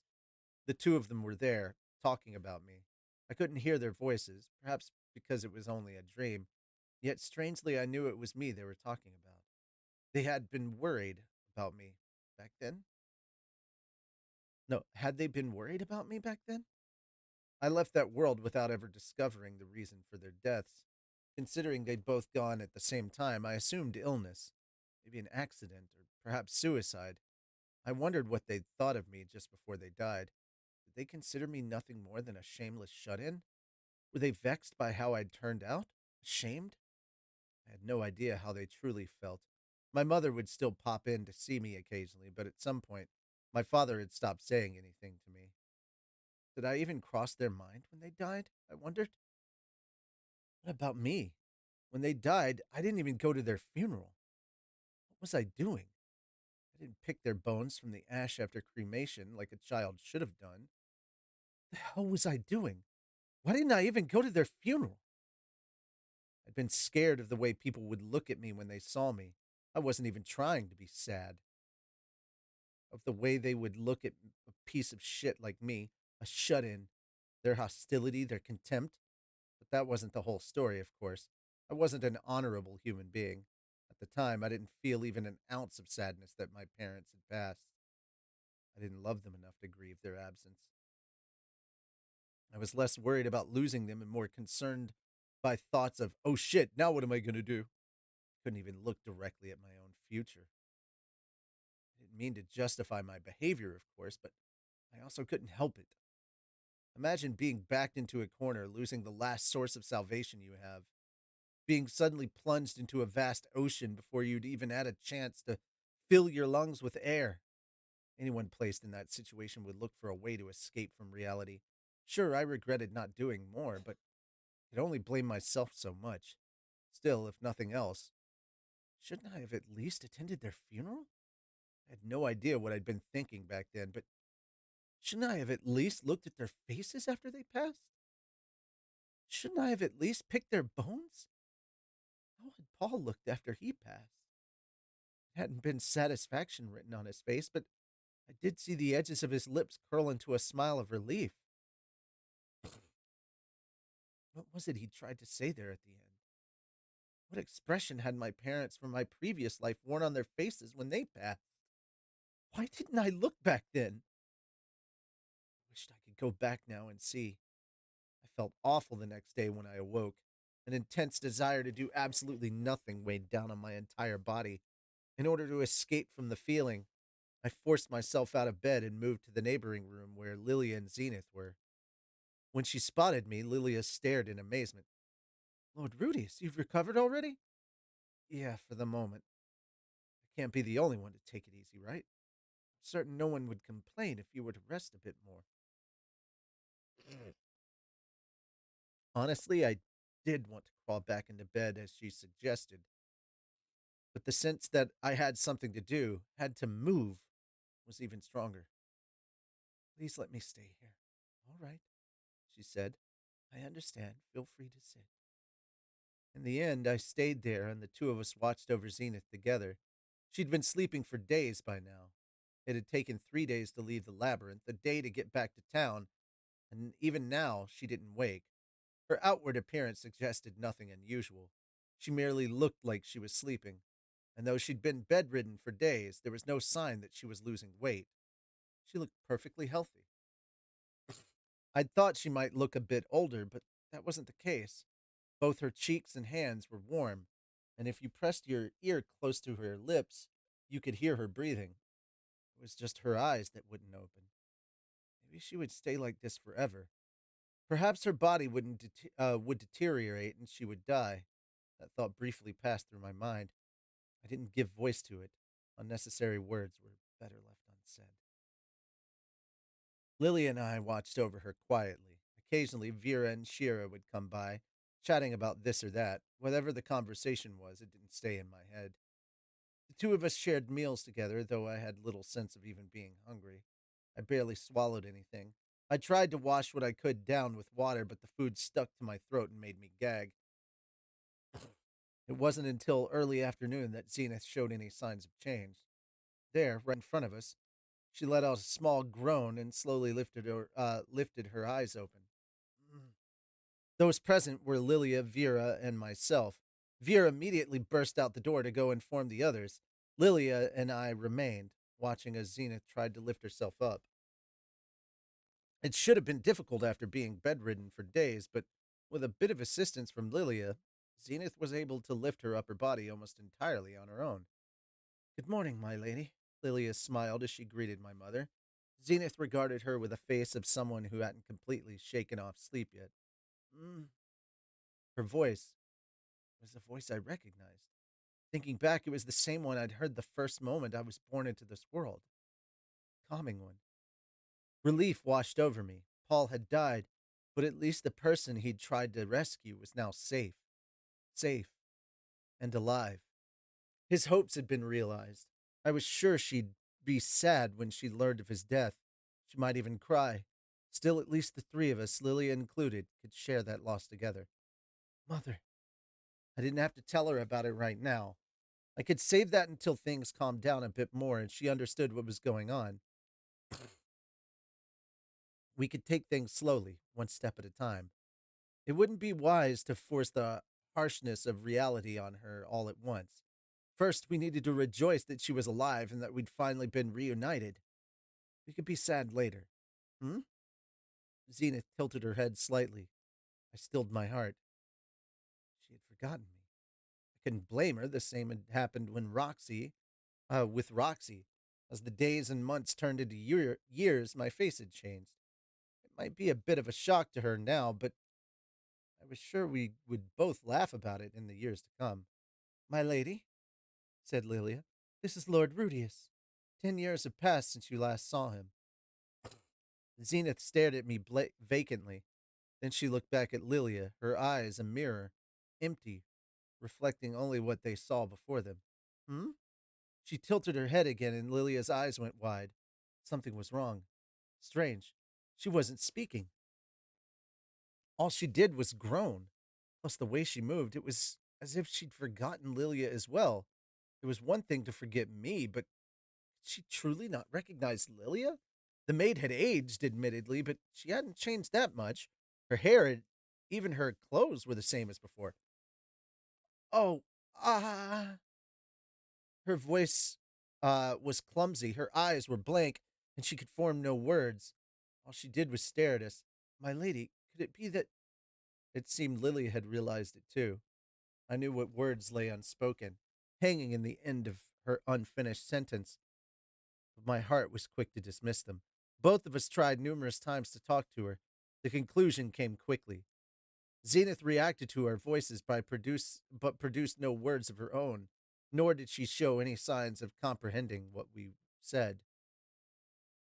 Lord Rudius, I'm afraid she's lost it all. Indeed, Zenith had lost everything. Her memory, her knowledge, her intelligence, all the necessary components that formed a person. She was a husk. There was no way she remembered Paul. She didn't even know Lilia or me. Who, what, when, how? She recalled none of it. That meant she couldn't even be sad he died. We couldn't share that loss. The reality of that stabbed like a knife. A gasp escaped my throat, and my heart shattered. How many days passed after that? I only had a vague sense of time. I woke, slept, repeated the process countless times. When I slept, my dreams replayed the moment of Paul's death. I saw him slash at the Hydra, saw him swing its neck, felt him shove me aside, pushing me out of the way, then watched him move again, watched the Hydra move again. But I couldn't move. Paul kicked me out of the way, and I watched as the Hydra's head came plummeting down in front of me. Then I jolted awake, checked to make sure it was just a dream, and huddled back into bed. I didn't have the willpower to get up. All I could do was think about Paul. Paul was. He. Sure, okay, he wasn't a praiseworthy human. He was terrible with women and a total show off. He was weak in the face of adversity and looked to alcohol for an escape. He hadn't even bothered to say anything fatherly before we went into battle. By most standards, he was a complete failure as a father, but still, loved him. It wasn't quite the same as parent and child love Paul felt for me. To me, Paul was more like a partner in crime. Strictly speaking, I was mentally older, but he had more physical years on me. Even when it came to life experience, he was probably well ahead of me when you considered the decades I'd spent as a shut in. None of that really mattered. Age was pointless. When I talked to Paul, I felt like the two of us were on even footing. I couldn't see him as a father, and I'd probably never really thought of myself as his child. But Paul was different. He'd seen me as his child from the very beginning. Me, who'd been a piece of shit 30 something recluse on the inside at the time. Me, whose actions thus far had to have been bizarre from an outside perspective.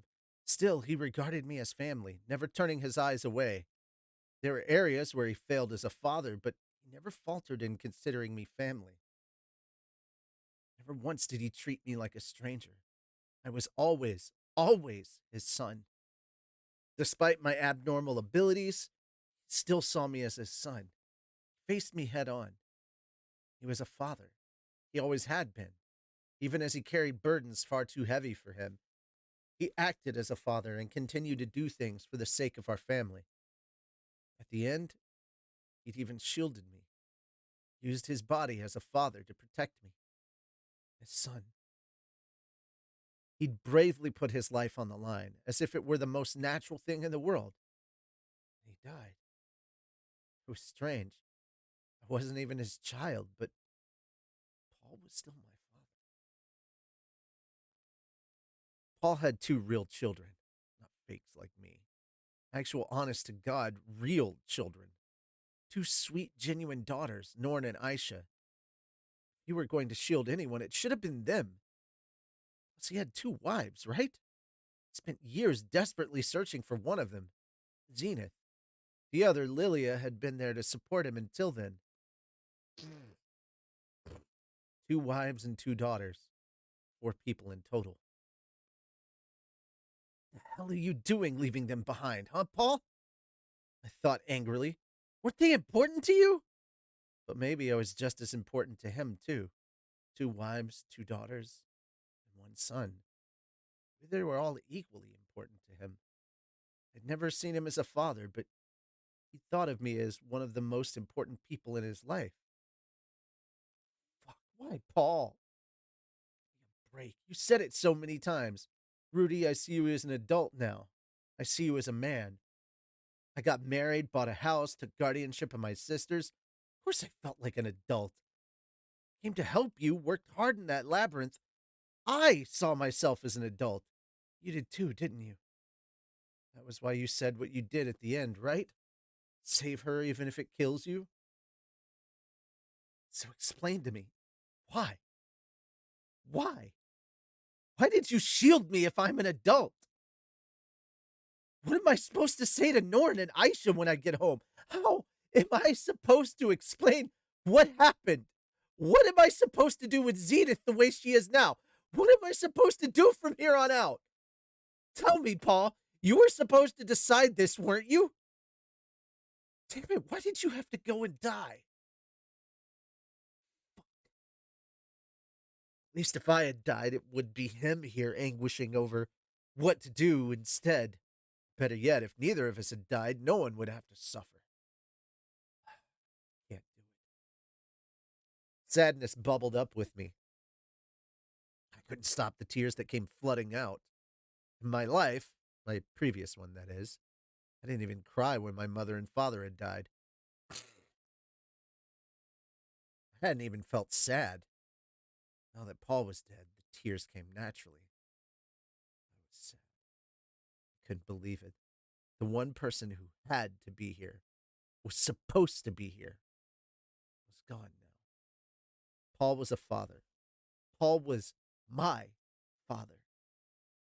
I never thought of him as one, and yet he was every bit apparent to me as the ones from my previous life.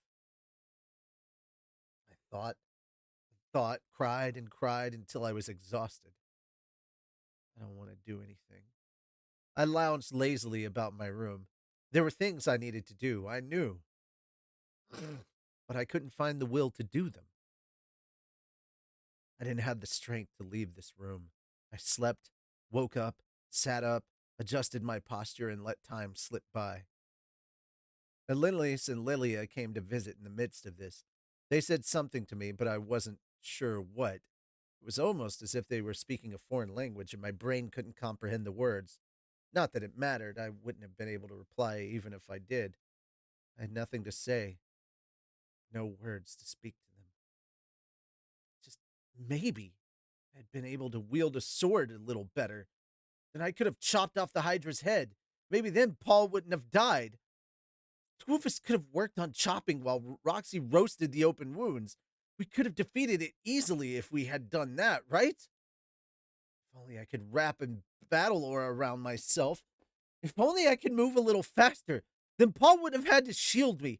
I could have dodged the attack all on my own. But I couldn't. And that's why things had ended up this way. It wasn't like I hadn't tried. Maybe we should have gone back to the city, even if it meant I had to punch his face in and drag him back. Could have come back with a calm strategy meeting, and then maybe we could have come up with a solid plan, a smart one, not the clumsy by the seat of your pants that we'd used. If we'd done anything just a bit differently, the outcome might have changed too. It was too late. Paul was dead. I'd never see him again. Just like the parents in my previous life. No matter what I said now, it was already too late. Woo!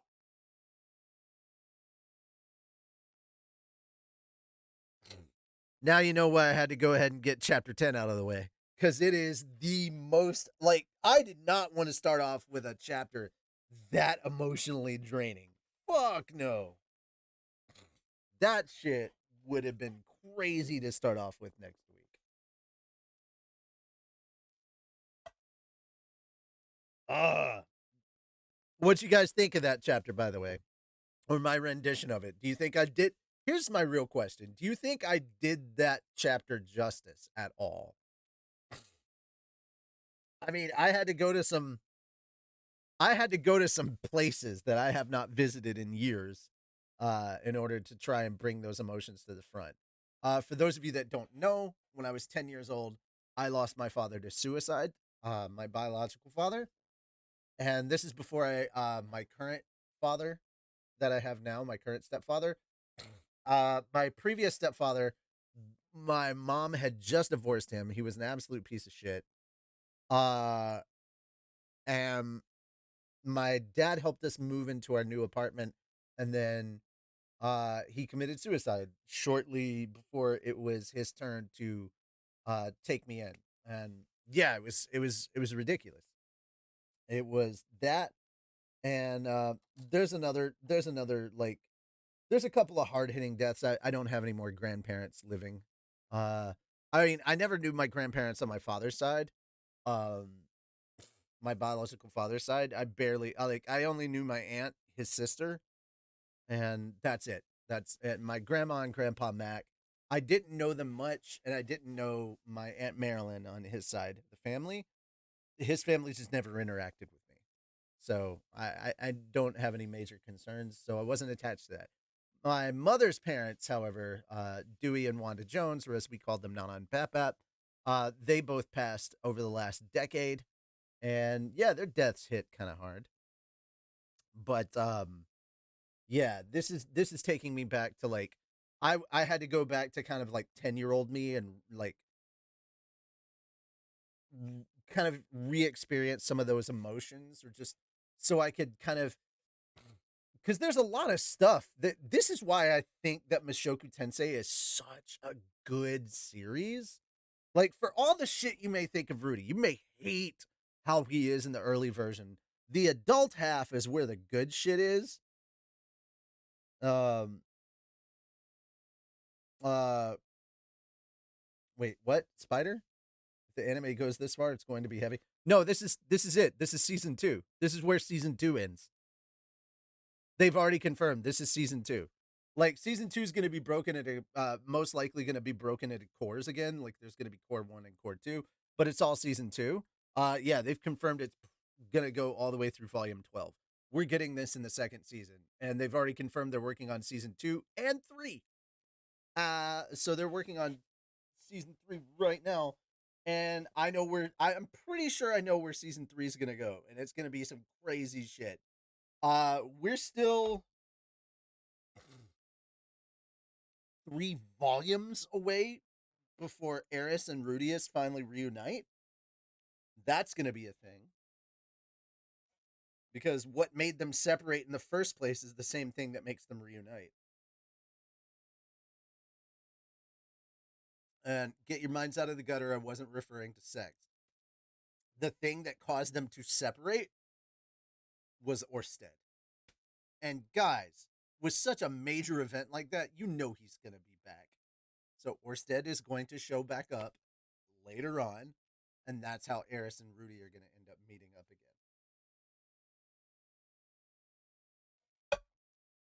But knowing the why and knowing the how are two different things. The knowing the what without knowing the why and the how. That's that's what I gave you guys. So it's not major spoilers. That's just kind of like, oh yeah, I kind of figured that would happen. Anyway, hope you guys like that. I think my roommate is leaving, so I should tell him goodbye.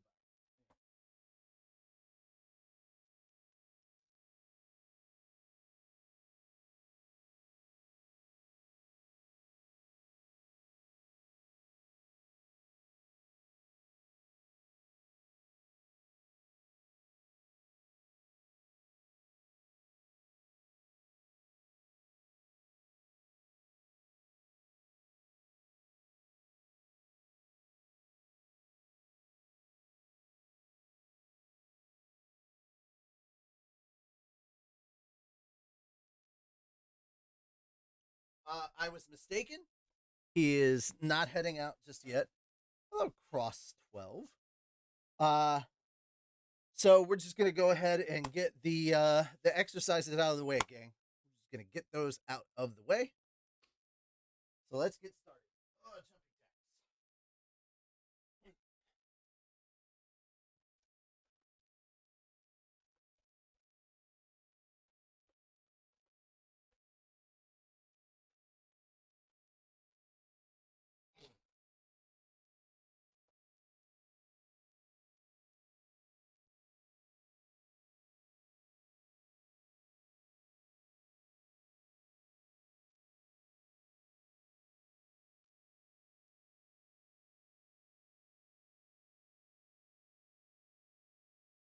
There's the 40 jumping jacks.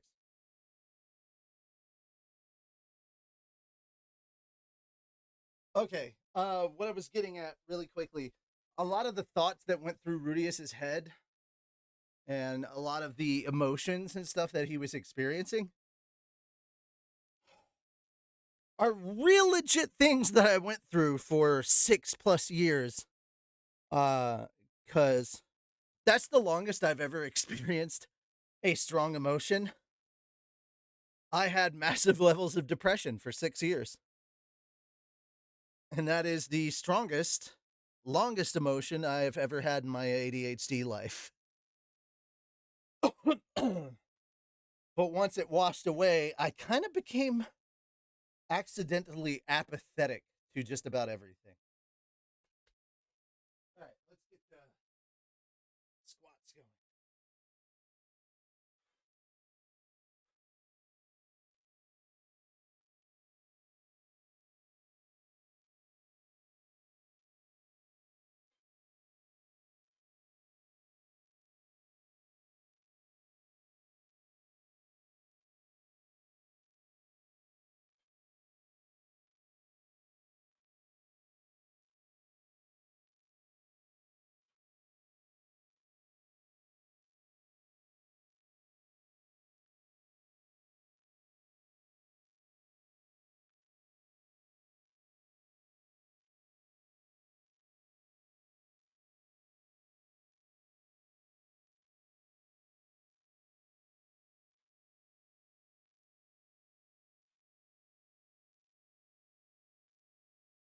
Okay, 40.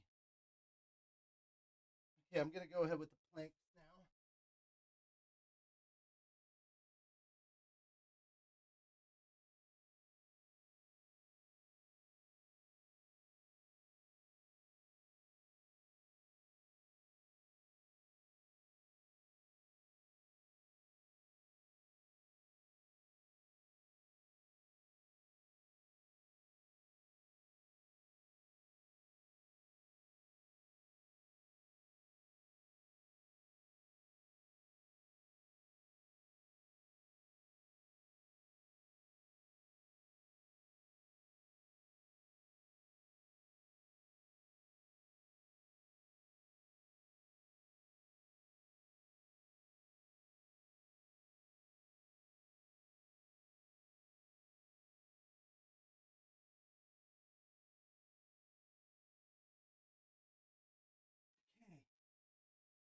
Okay, there's the planks.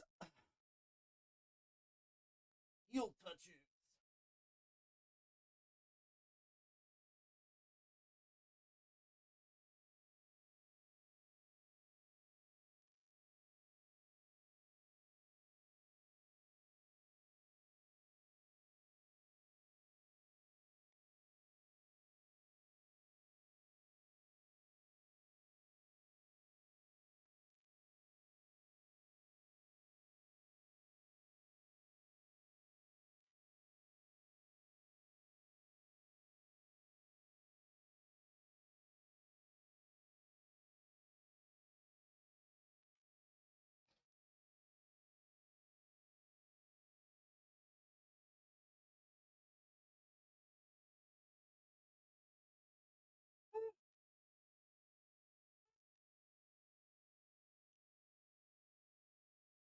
All my crunches now.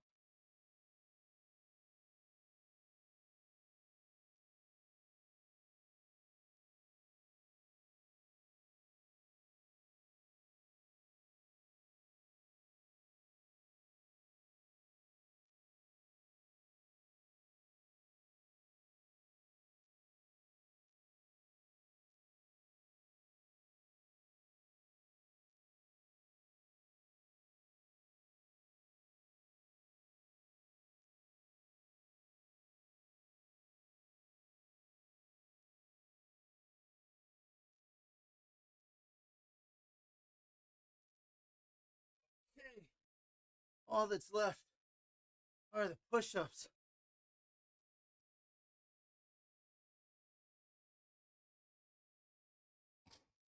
Oh.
So yeah, gang, that's it.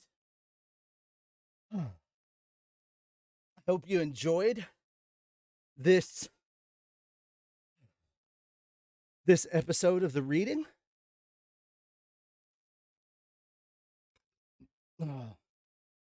I'll pick up with you guys next week to finish off this volume. We'll be going through 11 chapters 11 through 15. I don't think there's an extra chapter. Chapter.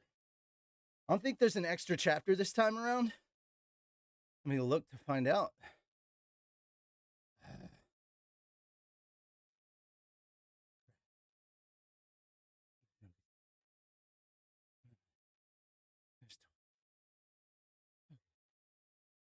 Go to. Oh God, there's 16 in total. Fuck. Okay. So I could not read the titles to you before, but 11 is Looking Ahead. Then we have Let's Go Home, Return, Report, Carnage, and Before His Grave. Holy cow. If you liked this episode, and I'm hoping that you did, please share it. If you think the performance I gave was good enough to share, then by all means, please share it.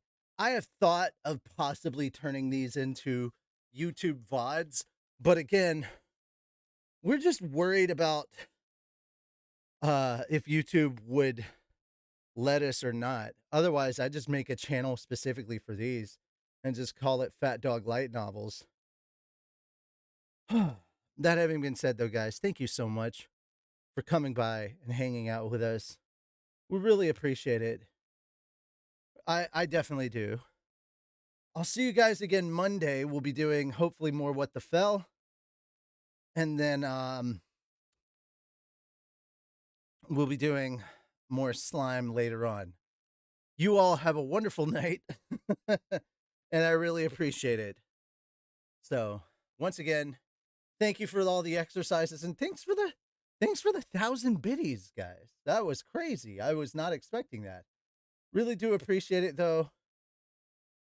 Just happy to have all this kind of behind us, because I knew it was going to get crazy.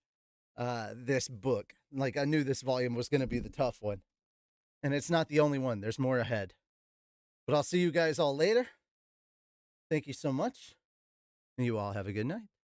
Bye-bye for now.